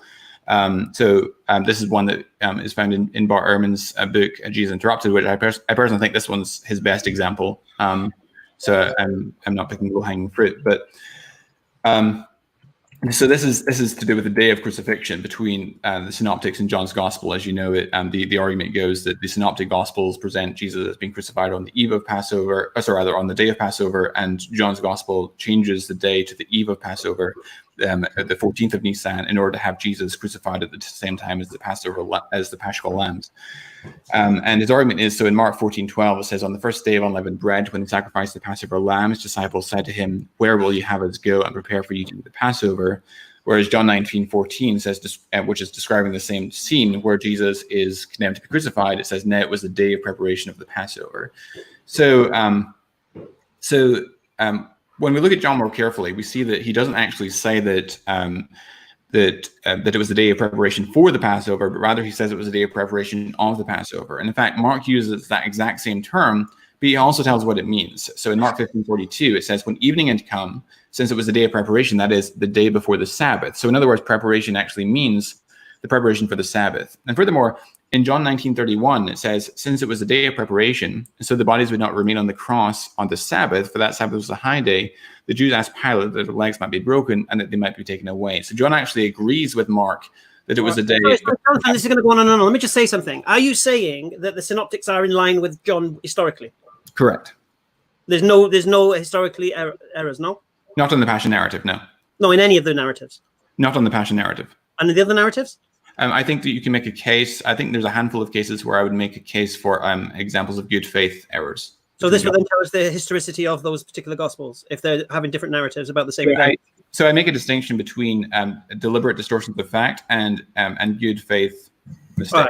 All right, nice. All right, Jonathan, we'll call you back on when we do Paul and when we do the reliability of the New Testament, because I think what you said now, you're going to need that for then. For this particular thing, we're challenging the historicity of the crucifixion with regards to what the New Testament says, not whether or not who said it. So if Paul says something, it means nothing to us. If Mark said it, means nothing to us. It's whether the events described happened historically. That's what we're questioning, yeah? But thank you for rejecting the secular scholarship. That's fantastic. Paul, take care, Jonathan. Thanks a lot, Jonathan. Message us on Facebook and we'll organise, set something else up, because I enjoyed that. Thanks a lot. Cheers, All the best, Jonathan. So we have a rule on the. Can I just before everyone comes on, if I could just very briefly summarize. So it's very interesting, Jonathan's contribution, and I think Jonathan's contribution is something that people should understand and take on. So what he said was that the extra biblical historians that people refer to, you should not refer to them because they're negligible in terms of evidence. For me as a Muslim who's interacted with Christians, the number of people that I've spoken to who then will point to Josephus, etc., and say, look, we have extra biblical evidence. Hear Jonathan very well. He said it's negligible as a form of evidence. Mm-hmm. I don't think really we understood Paul wasn't an eyewitness, so therefore couldn't be described as an eyewitness to the crucifixion. And then obviously the issue with John, we spoke about the multiple authors and the fact that the narrative doesn't compare with the other synoptics. And so we have an issue with that as a historical document, not as a document you take on faith, but it has history. And that was just wanted to summarize very briefly. Although I think I was going to defend it now. Hello. All right. If we, I'm a bit conscious of time, but because we also got Jason's sort of appearing in the back chat, coming and going. He's probably having internet problems, but I'll bring him on as well. Jason Burns. Oh, Reverend Jason Burns. It says on his profile. Color in the house. We like that. So I am certainly in good company there with Jonathan. Yeah. With me. Well, what we're going to try and do, because I feel like I don't want to veer off topic. So if you can sort of state your claim, Errol, and then we'll try and stick. I'm going to make it really short. First of all, I haven't said hello to any of you in person before, and so I take this opportunity to say my hello to Hamza, Ijaz, who I met. I think I've seen a couple of times in Speaker's Corner, but didn't say hello. But Imran also, and Jordan. I'm glad to say hello to you for the first time. What I'm going to say is this. I really do not appreciate the format that we have here to deal with a very, very important subject area. Because essentially, even in the last 10 minutes that I've been listening to you, the number of fallacious arguments, historically inaccurate arguments that you're making is phenomenal. Absolutely phenomenal. Just in 10 minutes, I can count something like 5 or 6 major fallacious arguments or We just historical. need one. We just need one, mate. I'll just give one example. Just one. Okay. Yeah. Ijaz was talking to Sister Mary, who got on, I think, before Jonathan. And Ijaz asked a question. And the question was the Babylonian Talmud, Sanhedrin tract. 2 points. One, the question that Ijaz asked was, so you take the fact of Jesus being referred to in the Talmud as a historical fact, but you don't take the conclusion that Jesus was a sorcerer as a historical conclusion. You can't get a more fallacious argument in any debate. Let me make this. What is the fallacy there? Can you tell me? Exactly. That's why I'm getting to. So what fallacy has he employed? Yeah, the fallacy is this. There is a clear distinction between what a basic fact is versus a complex conclusion. The basic fact. What is the fallacy, though? Like, I'm sure you're familiar with fallacy. Which is what I'm getting to. If you please, No, like, is it a straw man? Is it a red herring? Is it? If you please let me finish, and then you'll get what I'm saying. So there is a difference between a basic fact versus a complex conclusion. Jews, in seeing Jesus being crucified, they're not making any theological conclusion. That's a basic fact. You don't need a Jew to see it. It could be any Greek or whoever else. As long as they see someone killed to testify for it, you don't need to disagree much. As long as they're truthful, that's the only question you need to ask. Okay. Whereas when it comes to the complex conclusion as to whether they consider Jesus to be a sorcerer or not, you see that same conclusion in the Bible. In the Bible, the Pharisees accused Jesus of being motivated by Beelzebub. The same conclusion. Not motivated of God, but motivated of an evil spirit. In other words, it's not a non-biblical conclusion. The conclusion is wrong, but it's a complex conclusion. The conclusion is different to what Christians would come to purely because of theological stances people take.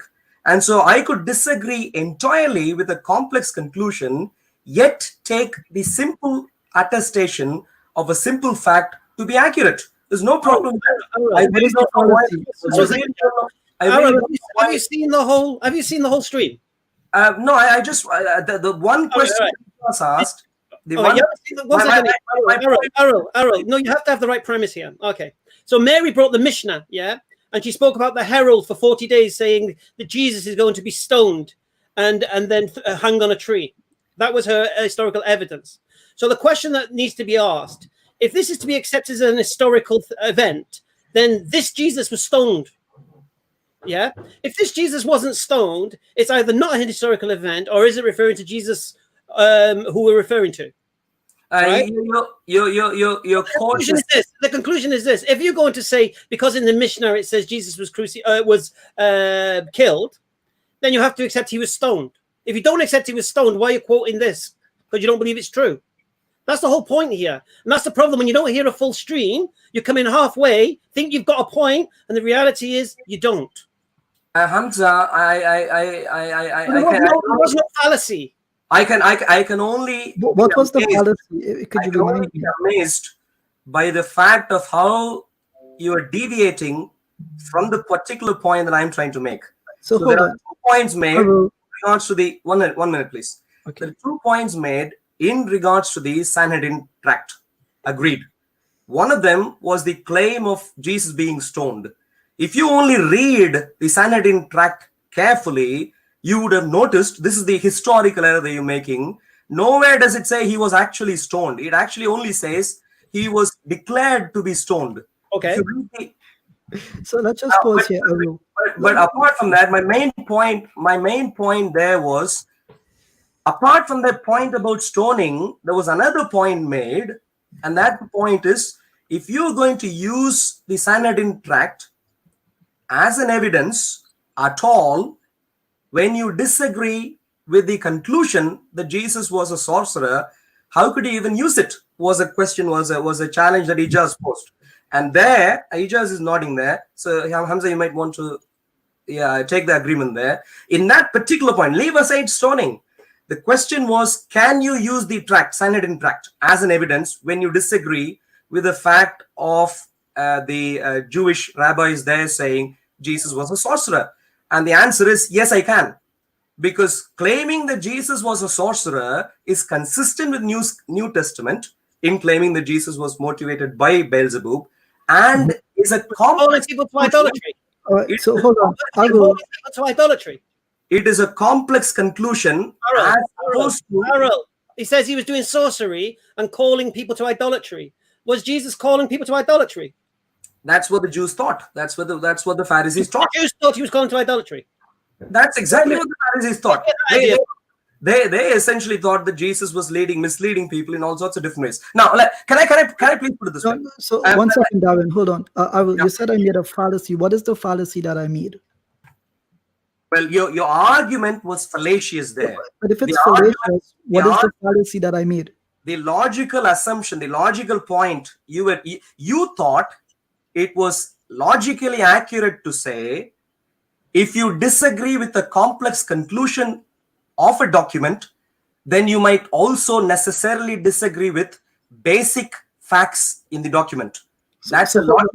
What is the fallacy? Right? Like, what is it? So, you've accused me, because the way fallacies work is, if you say, okay, you've made a fallacious argument, this is the fallacy that you've committed, right? Yes. What you seem to be telling me is you've committed a fallacy, but I don't know what fallacy you committed. But I believe you committed one. So just say plainly, do you know the name of the fallacy or not? It doesn't matter. We're not. Is this a discussion on who knows philosophy better, or is this a discussion on? The thing is, hold on. I will. If you come to me and you say to me, I've done something fallacious, I need you to explain what was the fallacy employed, right? So clearly, just plainly here, you don't seem to know what the fallacy is. You can't explain to me what the form of the fallacious another remarkably fallacious argument. And I didn't interrupt you. You got to give me the time of day to do it as well. Remember, you said I nodded when you were speaking, so I was silent. Surely you can offer me the same courtesy. So, brothers, what we're seeing here is you've committed a fallacy, okay? What is that fallacy? I can't. But I disagree with your conclusion. So if you listen to what Arul, he said, this is a fact that happened. To the Jew writing in the Mishnah, everybody's writing there is taken to be a fact by, as Richard Borkham argued, the testimony of someone begs to be believed. That's the default. So do you understand? And let's just do this premise by premise, because you wanted to use fallacies and logic. The first premise is, did Mary agree that this was a reliable source we can go to? The question is to you. Did Mary agree? I don't care. What I'm saying is, hold on. So in other words, you don't care what Mary said, but you're here to defend her. And when questioned about what she said, you're not willing to defend her. In your own words, you don't care. So is it possible then that you have something to speak on the topic then? Because if Mary is irrelevant, that's your statement. But what is your point then? Get to your point. So let me just do this. Can I please, even before we move on to anything else, make a very sincere suggestion? I think I've seen a couple of you already before, and the suggestion is this: is any one of you, or maybe two, is open to two debates back to back? No. So you can challenge us to debates at any time, but this one second. Can you please give me the courtesy in listening to you? This is my stream, and in my stream, I appreciate, and that's exactly what I'm saying. The format isn't suitable. Can I please? Hold on. I feel like go on, Ijaz, and then I'll. You'll give in 2 more minutes. And then you've chosen to tell us you don't like the format of the stream, so you're not willing to discuss those points.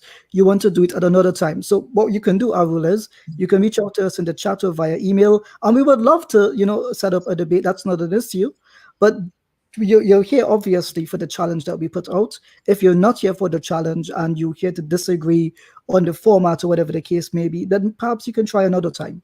So just nod if you're willing to speak to the requirements of the stream. If not, God willing, we can bring someone else in, but we want to stick to the purpose of the stream. Yeah, so we got Jonathan waiting in the back chat, Errol. So I think from my understanding, give me 2 minutes.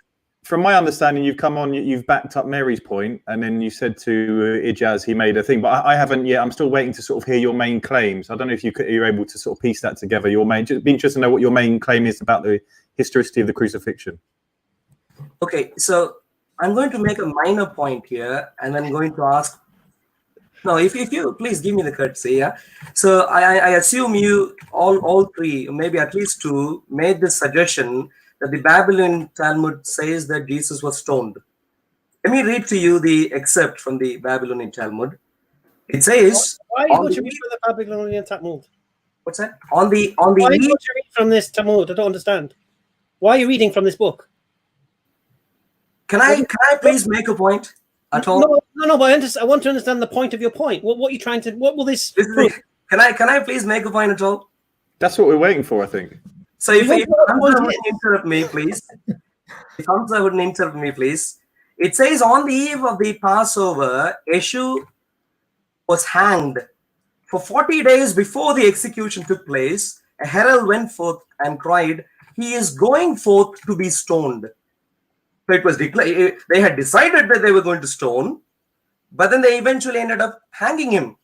That's the record that we have. So to claim that Jesus was stoned is an inaccurate statement. But then, look, it's a claim that we didn't say that, did we? The Mishnah was brought up by Mary. Okay. I wasn't here to defend Mary. I was here to talk about it to you. So I'm going to explain it to you. The Mishnah was brought up by Mary. Yeah, she was the one who brought it as her historical evidence that the Jews believed this thing happened. Okay. But when you look at like you said, the herald went forward for 40 days saying this man has done sorcery and this man is calling people to idolatry, and then he'll be stoned to death and hung on a gibbet. Yeah. Now, either that particular statement in the Mishnah is not historical or it's referring to somebody else. Now, from what I've read, it's referring to somebody else. Another Jesus, long time before this particular event. Now, you can pull your face. Maybe you weren't aware of this. I'm just reading it today.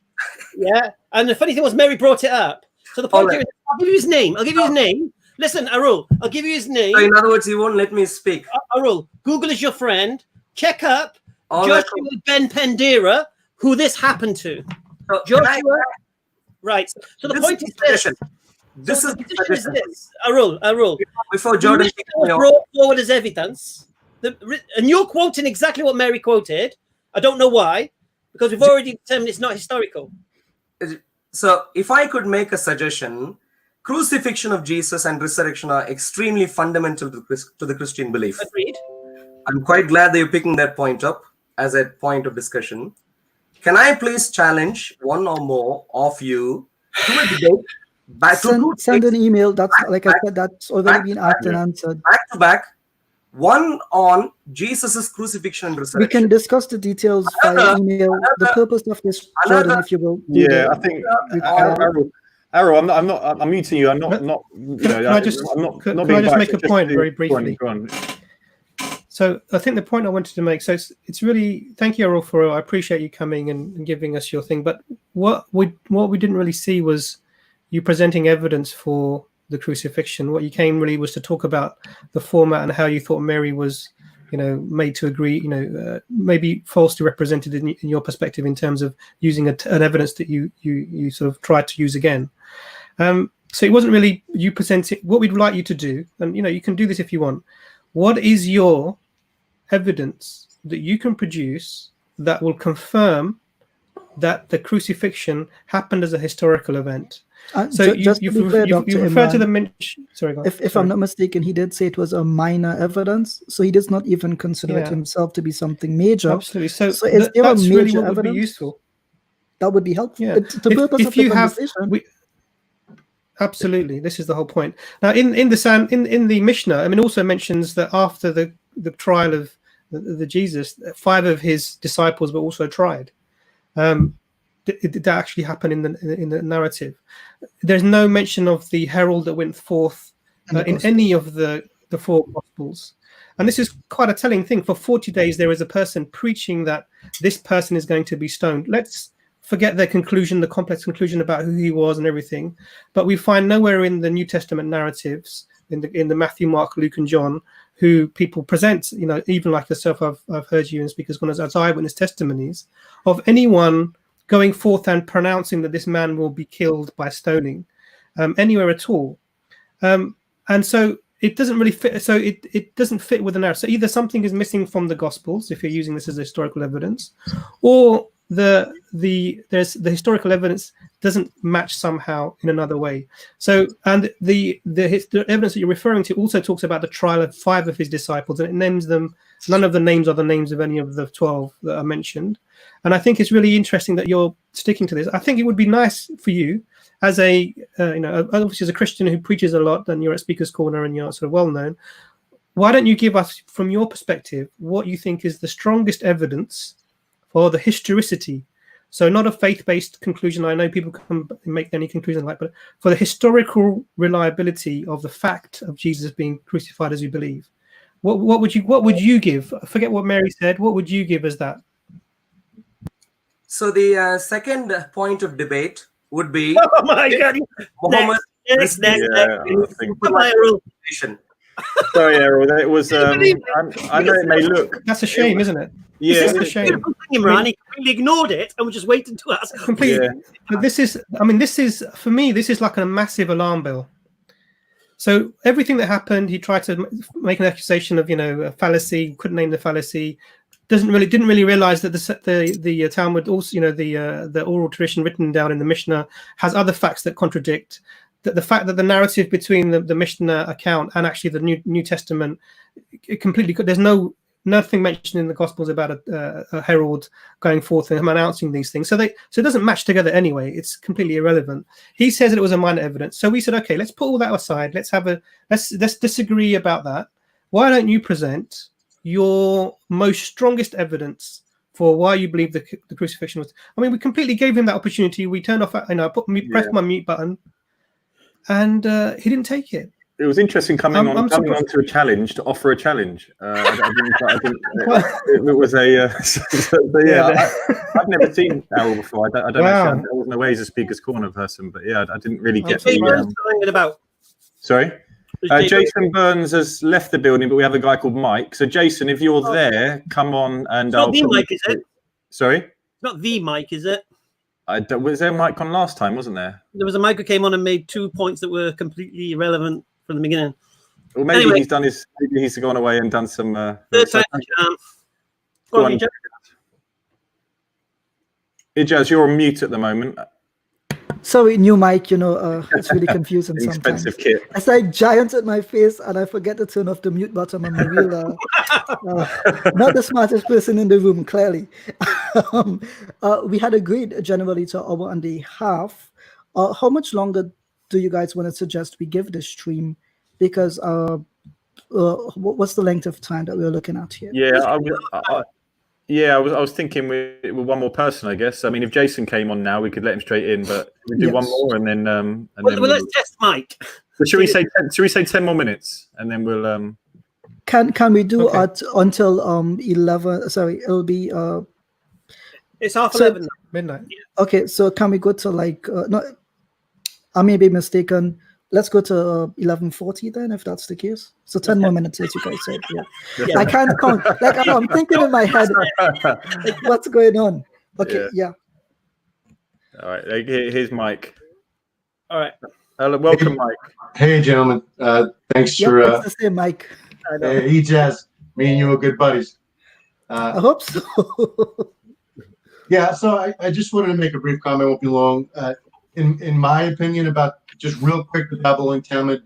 As you know, in the Gospel records, Jesus, they did attempt to stone him on several occasions. They did consider him committing a type of sorcery or working for the devil. I would just say that we're looking at sort of the enemy's testimony. So I don't expect it to find this exact testimony in the Gospels.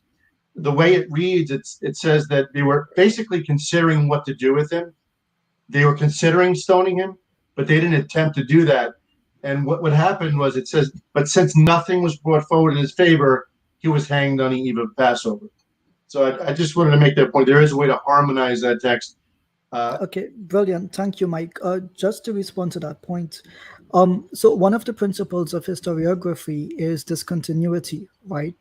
And so it does not cohere that the Jews had decided 40 days in advance and sent out a herald announcing that he has been tried and stoned, but does not mention, that, there was the meeting of the Sanhedrin and that is where the decision was taken, or that there was even a trial. So it seems like you're trying to harmonize two things which give no inclination that they can be harmonized. So at what point would you say, because they don't say multiple times he was deemed guilty and multiple times we tried to stone him. It says that they called out a judgment 40 days in advance. Well, they didn't. Yeah, I'll wait till you finish. Go ahead. And what I would mention here is that one of the principles of historicity is that we actually trust the judgment of people who are not believers, because it's possible that they might, in their disagreement, say something, and so they would not be advocating on behalf of the Christians then. So yeah, I agree with you that going to the Jews is a brilliant resource to go to, but we don't again see the narrative being coherent here. Is there a particular point of the narrative that you find coherent? But the gospel accounts mention the stoning, and in other words, they attempted to stone him several occasions. They mention his sorcery. They mention its apostasy, that basically taking him away from either the Roman Caesar, the Roman emperor, or the God of Israel, because Jesus, as you know, said, well, the law says this and I says this. So I see consistency, but I don't know why you wouldn't see consistency. What is the consistency here? Because the text, you can correct me if I'm wrong. Hamza is here, Dr. Imran is here, even sure. Jordan can read the text for you. At what point does it say in the text that it's referring to a judgment that the New Testament authors, for example, knew of? So is there some one particular judgment under which Jesus was meant to be stoned and wasn't? Could you perhaps point me to that? Ijaz, are you asking if they intended to stone? I just mentioned they did attempt to stone him. I'm asking because what you're saying is we can validate that he tried to be stoned on multiple times and he wasn't, right? But the claim in the Mishnah is that the judgment was given 40 days in advance. Is there at any point in which the Jews come to Jesus in the Gospels and say, now it's time for your judgment, let us stone you because you committed this blasphemy? Oh, sure. Oh, yeah. Well, that's exactly my point is that he had a 3-year ministry. So it's not unreasonable to consider. So they've been meaning to kill him for years. Consider.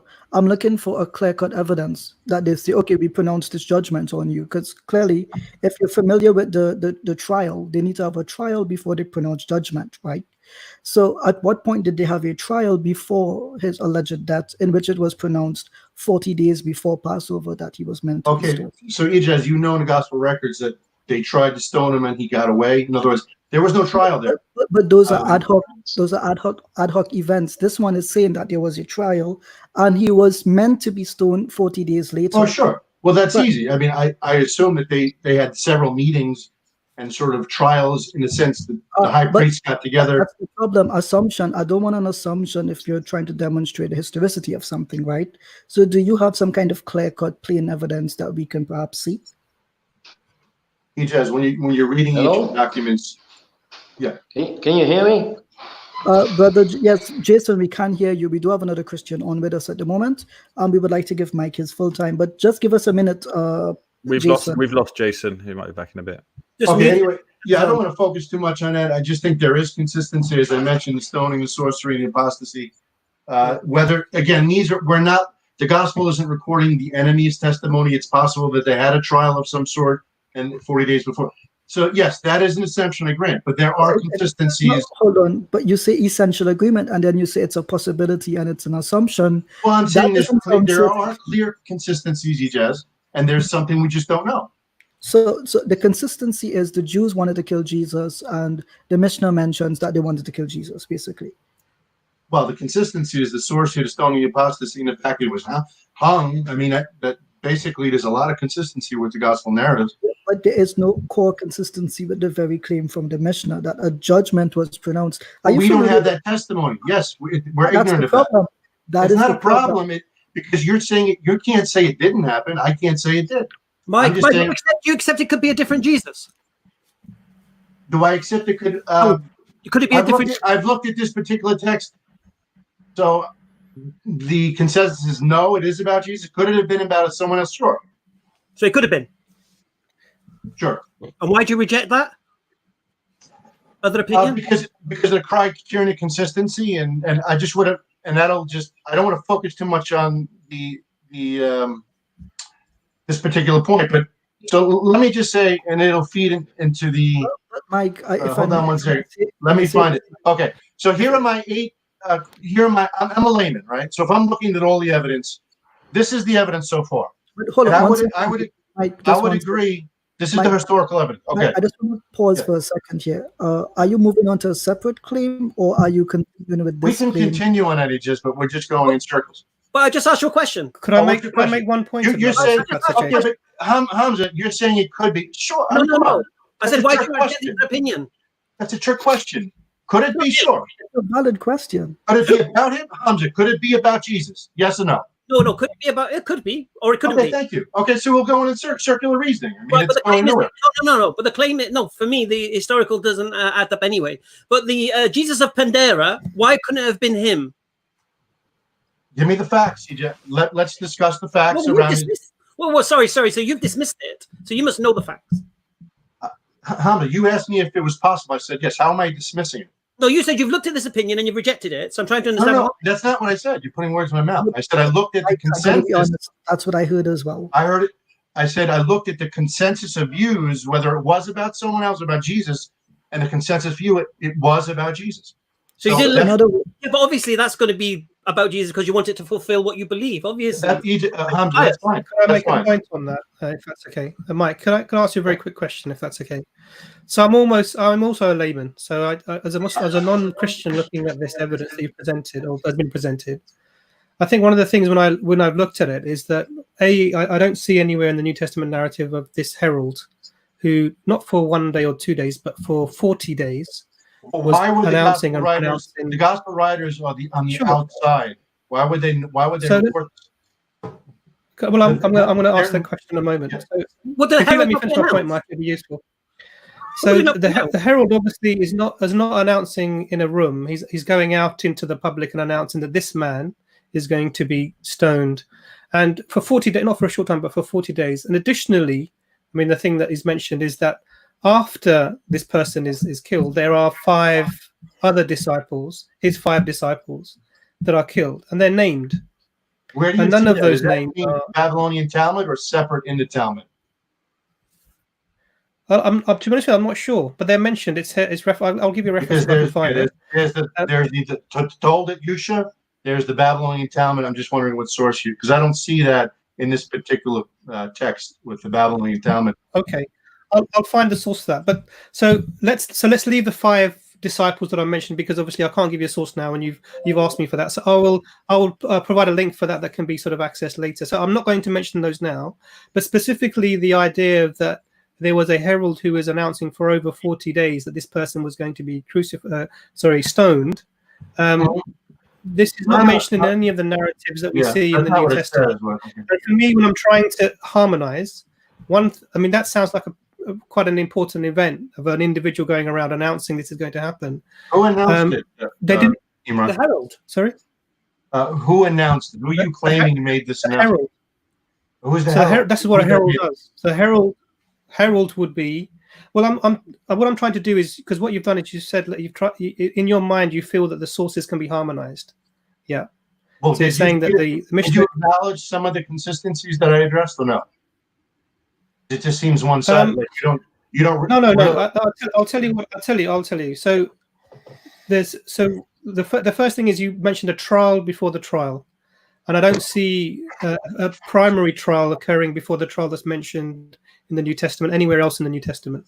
I see arguments between people are making assumptions and then picking up stones to stone Jesus. I see that in the narrative, but I don't see a trial before any of those events occur. You see the sorcery or the apostasy. Could you relate? The sorcery claims. I mean, all of the prophets of God that came were accused of being sorcerers, etc.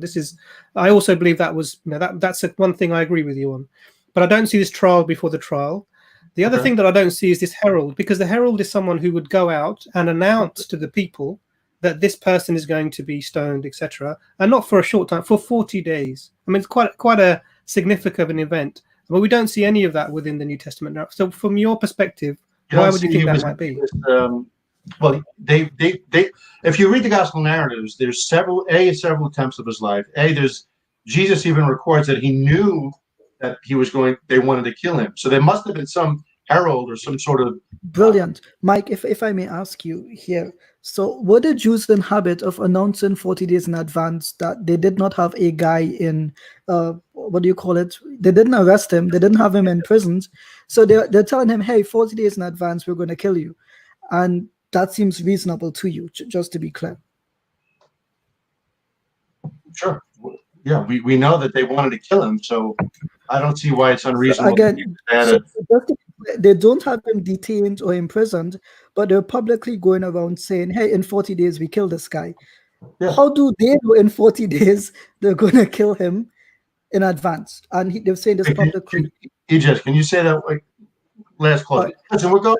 Listen, can I just make one? We're going in circles about one. It's sort of like one piece of the puzzle. That's but it's the one that you raised, right? Puzzle you brought. It's a piece okay. Yeah. But I didn't want to be cut off before the time. So, listen, it could be about Jesus. You're saying it couldn't. Okay, fine. But it could be. I think that I made a case that there are connections to Jesus. No. Was Jesus hung on a cross? Yes or no? No, he wasn't stoned or threatened to be stoned. No. There was no herald. Listen, you're implying that there was a trial 40 days before he was crucified. That's what you believe. That's the only leg you have, because that's your leg. Your leg. According to what you're saying, Mike. I'm saying it doesn't say that. Mike. According to what you're saying, you believe Jesus was put on trial 40 days before his crucifixion, and for 40 days it was let known throughout the town. That's not an official trial. It's not an official. Jesus wasn't presented in some sort of official trial. It wasn't an unofficial trial. Unofficial trial. It's an unofficial gathering of the priests. And did Jesus talk about this trial? What's that? Did Jesus refer to this trial that happened 40 years? He referred to the decree that they wanted to kill him. No. He because that's you. You use that as some kind of prophecy. We're talking about 40 days prior to his arrest. Yeah, okay. You believe that Jesus went through some kind of trial, but Jesus never mentions it to his disciples or nobody. He is going forth to be stoned. It doesn't say he was put on trial. Where you read? He wasn't put on trial. Jesus wasn't officially put on trial prior to his. So this herald, what's that based off then? How do you get someone to be accused of blasphemy, going to be stoned to death without a trial? Is that what you're saying? Oh, that's what the gospel reports. His life.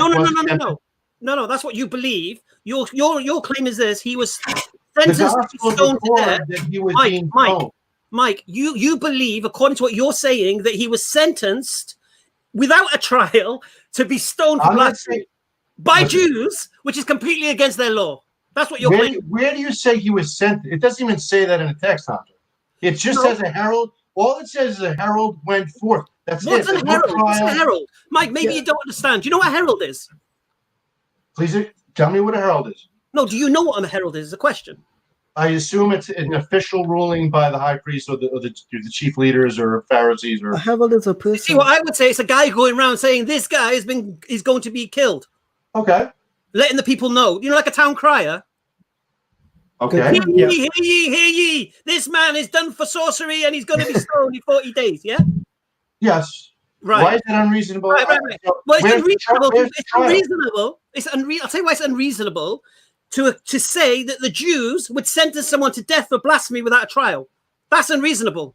So why did they do it? In the gospel accounts, we have him being stoned. They had a trial. Look, even for example, I don't want to really go into this, but even the trial that occurs in the Gospels goes against Jewish law. You can't put someone on trial at night. You can't do it in secret. If they plead guilty to blasphemy, you give them 24 hours to take back their blasphemy claim. This is Jewish law. Now, according to what the Gospels are teaching, is that the Jews ignored all that Jewish law. This isn't Jewish law. This is Talmudic law. Which is Jewish law. No, well, Quranic law is different from rabbinic law. But anyway, guys, let me just make my point. And this is so. My position is this: I'm just a layman. And I would say this. There is no smoking gun for the historical crucifixion of Jesus. There are cumulative cases based on pieces, just like any fact of ancient history. Okay, so these are my 8 points of evidence. Alhamdulillah. Number one, and we can go through them. Number one, because these are independent records, whether they're eyewitness, even hearsay is a point of historical criterion used to discover what's historical and what's not. So maybe they're weak, but it's the cumulative case. Number one is the historical, the gospel records. Number two, it's a New Testament epistles, Peter, John, Peter and John. And I also include Paul. We can discuss that another time. Pre-Pauline creedal scrutiny of Second Peter will collapse, and then you've not got Peter the Apostle. You got another. No. First Peter is attested as written by it's Peter. debated. It's actually highly debated. Marcus Buckman. This is another stream. This is another. Yeah. This is why we said, don't bring us the Gospels. Don't bring us Paul, because we know what they say. Just let me finish my point, and then we can critique each one if we have time. We don't have time, unfortunately, Michael. Just 1 second, Michael. We might have season. Mike, just 1 second. Jordan, how much time do we have left in the stream? We're past time now, so I think Mike, you've made your point. Let me make 1 minute point, and then we can close. Is that fair? Hold up, Mike. We allowed you to make your grandest point. We asked you multiple times I told you that wasn't my grandest point. You guys kept talking. But then you should have cut everything else and gone to directly what your greatest point 30 more seconds, Jordan, please. Go on, quickly. Okay. 30 more seconds for Gospel records, number one. New Testament epistles, Paul, Peter, books of John. Number three, pre-Pauline creedal statements. Number four, early church fathers. Number five, non-Christian historical sources. Number six, consensus Q source of oral tradition that predates the gospel records. Personal experience. I can go on and on, guys, but listen, there are you can't say there's no evidence. And just like if I was to say, we're saying it. There's no evidence, mate. But I want you guys to put a video together of the historicity of Muhammad. I want to compare that to the. We can do an equivocation later. Thank you for your time, Mike. Yeah, so you made your point, Mike. Yeah. So, Mike, we really appreciate you coming on, Mike. I think it was good. I think interesting that what he listed, because he talked about the Gospels, and obviously, we've spoken about this already extensively. And then he talked about the epistles, and even Paul, who wasn't an eyewitness. Then he talked about creedal statements, which we can come to. Then again, he pointed to historical evidence, outside of the New Testament, which we've already been through those. And then he talked about Q source and other things, and all the things that your standard Christian. Completely, and none of them really. It's interesting that everyone seems to have stuck with this Mishnah. Every single person seems to have stuck with this Mishnah. It's really fascinating, isn't it? That no one could bring anything else. I was surprised by that. Why would you stick to to something that was, I think the manuscripts are we were looking at them very late, and it doesn't match anything. Nothing matches. There was no. Now people are claiming there were true trials. There were multiple stoning attempts, so they couldn't catch him to kill him. Subhanallah. And then it's just I'm just the announcement is going to be stoned to death in 40 days, and nobody knew. Subhanallah. Yeah. And I think and I don't mean to sort of ridicule, because that's not my aim. No, I know. But here's the amazing thing: you see, they reject all the apocrypha and all that because they find inconsistency. Yet they ignore the inconsistency in what they bring. In what supports their worldview. It's madness. Okay, so are we going to do a part 4? We have to. You know what, guys? I got to say that this all started with a message to Hamza and having a little chit-chat back and forth. I did not think that we would be going into 4 sessions deep and still having people not bring evidence. Today has actually been quite revelatory for me. Because I've sat down and I'm thinking, okay, they've watched the first video, they've had the time to critique it. They've watched the second video, they've come on, they've got experience, they've been in the chat, they've spoken with us, they've developed their arguments, they know what sources they have, what they need to bring. So they've had all this time to prepare. And now they've turned up and they're repeating the same thing from the first episode. And we challenged them on it. So we challenged John McClatchy. He says the historical accounts that are not from the Gospels are negligible. Yes. This bloke just came on and said They're not negligible. They're actually one of 8 important sources. The Indian brother came on, and he didn't bother to speak on what Jonathan had to argue on the patristics. And Mike seems to have forgotten that I engaged Jonathan on the patristics, and he acknowledged, Polycarp did not quote the Gospel of John at all, and he's supposed to have known John. So we've gone through the patristic evidence, we've gone through the New Testament Gospels, we've gone through Paul's epistles, we've gone into some textual criticism, some higher criticism, some form criticism. We've looked at Jewish pre-trial methodology. So, brothers, we've gone and we've done all of this, and what have we seen? None of the Christians that seem to come on are in agreement with each other. And what I found brilliant, I forget exactly who said this, we don't have a smoking gun. We only have circumstantial collective evidence. Allahu Akbar. That is our claim, that you have no, that's what the Quran says, you have no certain knowledge. And when Jonathan came on, assumption and probability. When Michael came on, circumstantial. This is what we have been saying from day one. Our argument has not changed. So I'm actually, it's warmed my heart to see one claim on one video has spawned so many videos, so many challenges, and at the end of the day, they affirm exactly what we have said at the start. Subhanallah, I did not expect this outcome. Wait until we go into textual criticism and high. Yeah. It's going to be fun for me, I got to tell you. Inshallah. So, Ijaz, I know are you breaking fast very soon, are you? Possibly. So shall we? I mean, I got a couple of things to mention. The patrons. If you want to be a patron of EFDAO, support the team. Go on to our face. Where is that on a YouTube description? That should be in the description of this video. Anis will put it in there. Your website, Ijaz, callingchristians.com. Yes, and if possible, guys, I'm going to be on Zoom chat now with my friend Brother Mustafa and Brother Faisal, whom I think Brother Hamza knows, a brilliant da'i. You can check my my Twitter page or my Facebook page for the link to that Zoom chat, inshallah. And we want to go over some of the things I discussed with Hamza, Imran, and you as well, Brother Jordan. But brothers, if you're out there and you're listening, make sure that you're subscribed to EF Dawah. Make sure you're sharing those links. Please, brothers, in this month of Ramadan, it needs to be understood we are in an age where Muslims doing dawah is essential. We are an essential service. The salvations of your souls are an essential service. So please do not forget us in your du'as.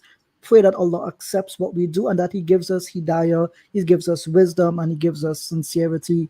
I must commend the 3 brothers. Brother Jordan, you are a fantastic host. Brother Darwin, I think you murdered a few people today. That might be illegal.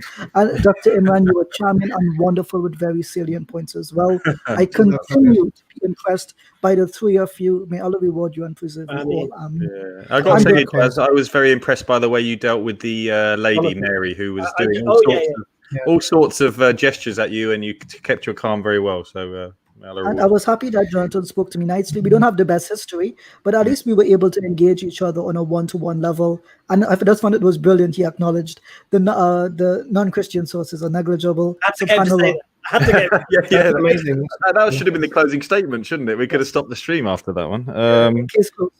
So we got a couple of streams coming up. One tomorrow, me and Abbas are discussing pornography, and probably why you shouldn't against it. And we have Farid Responds and the Pondering Soul coming on Monday evening to discuss apologetics. And we're going to do part 4 of the crucifix. This particular. Yeah, Jason Burns has been in and out of the back chat a lot of the evening. I think I think Abbas gave him his old internet. So he's not in Ghana, though, isn't he? He's in Ghana or something. Yeah, but we'll give Jason Burns one of those queue jump for part 4. If he turns up, he can get one of those ones you get at the airport. You jump the queue, so he'll be. How long should we give them for part 4? How much research do they need to do? Yeah, we've given them 2,000 years. I don't think we can afford them any more time. Yeah, Wednesday. Well, interestingly, Sahih Luke sent us an email and he didn't turn up today. So I guess he's still looking for that email, guys. Hashtag Sahih Luke is looking for his email. Are you free Wednesday, Jazz? I'm free every day, Hamza. Right. Inshallah, yes, Wednesday I should be free, inshallah. All right, So we'll set it up straight after this stream. I'll put the Wednesday. What night? Do we do the same time again? Is it I think 9? do 10 o'clock this time. 10 o'clock. 10 o'clock. All right, 10 o'clock Okay, on alhamdulillah. Wednesday. I won't be eating my cheesecake then. You gotta share with us, man. Come on. I saw Dr. Imran looking hungry for that piece of cheesecake. He knows I love cheesecake too. Brothers, it was brilliant. May Allah reward you all. Ameen, inshallah. Praise be. I mean, Jazakallah khair. Jazakallah khair, viewers, for tuning in, inshallah. Go and Assalamu find alaikum, everybody. go get your Christian friends, inshallah. Assalamu alaikum.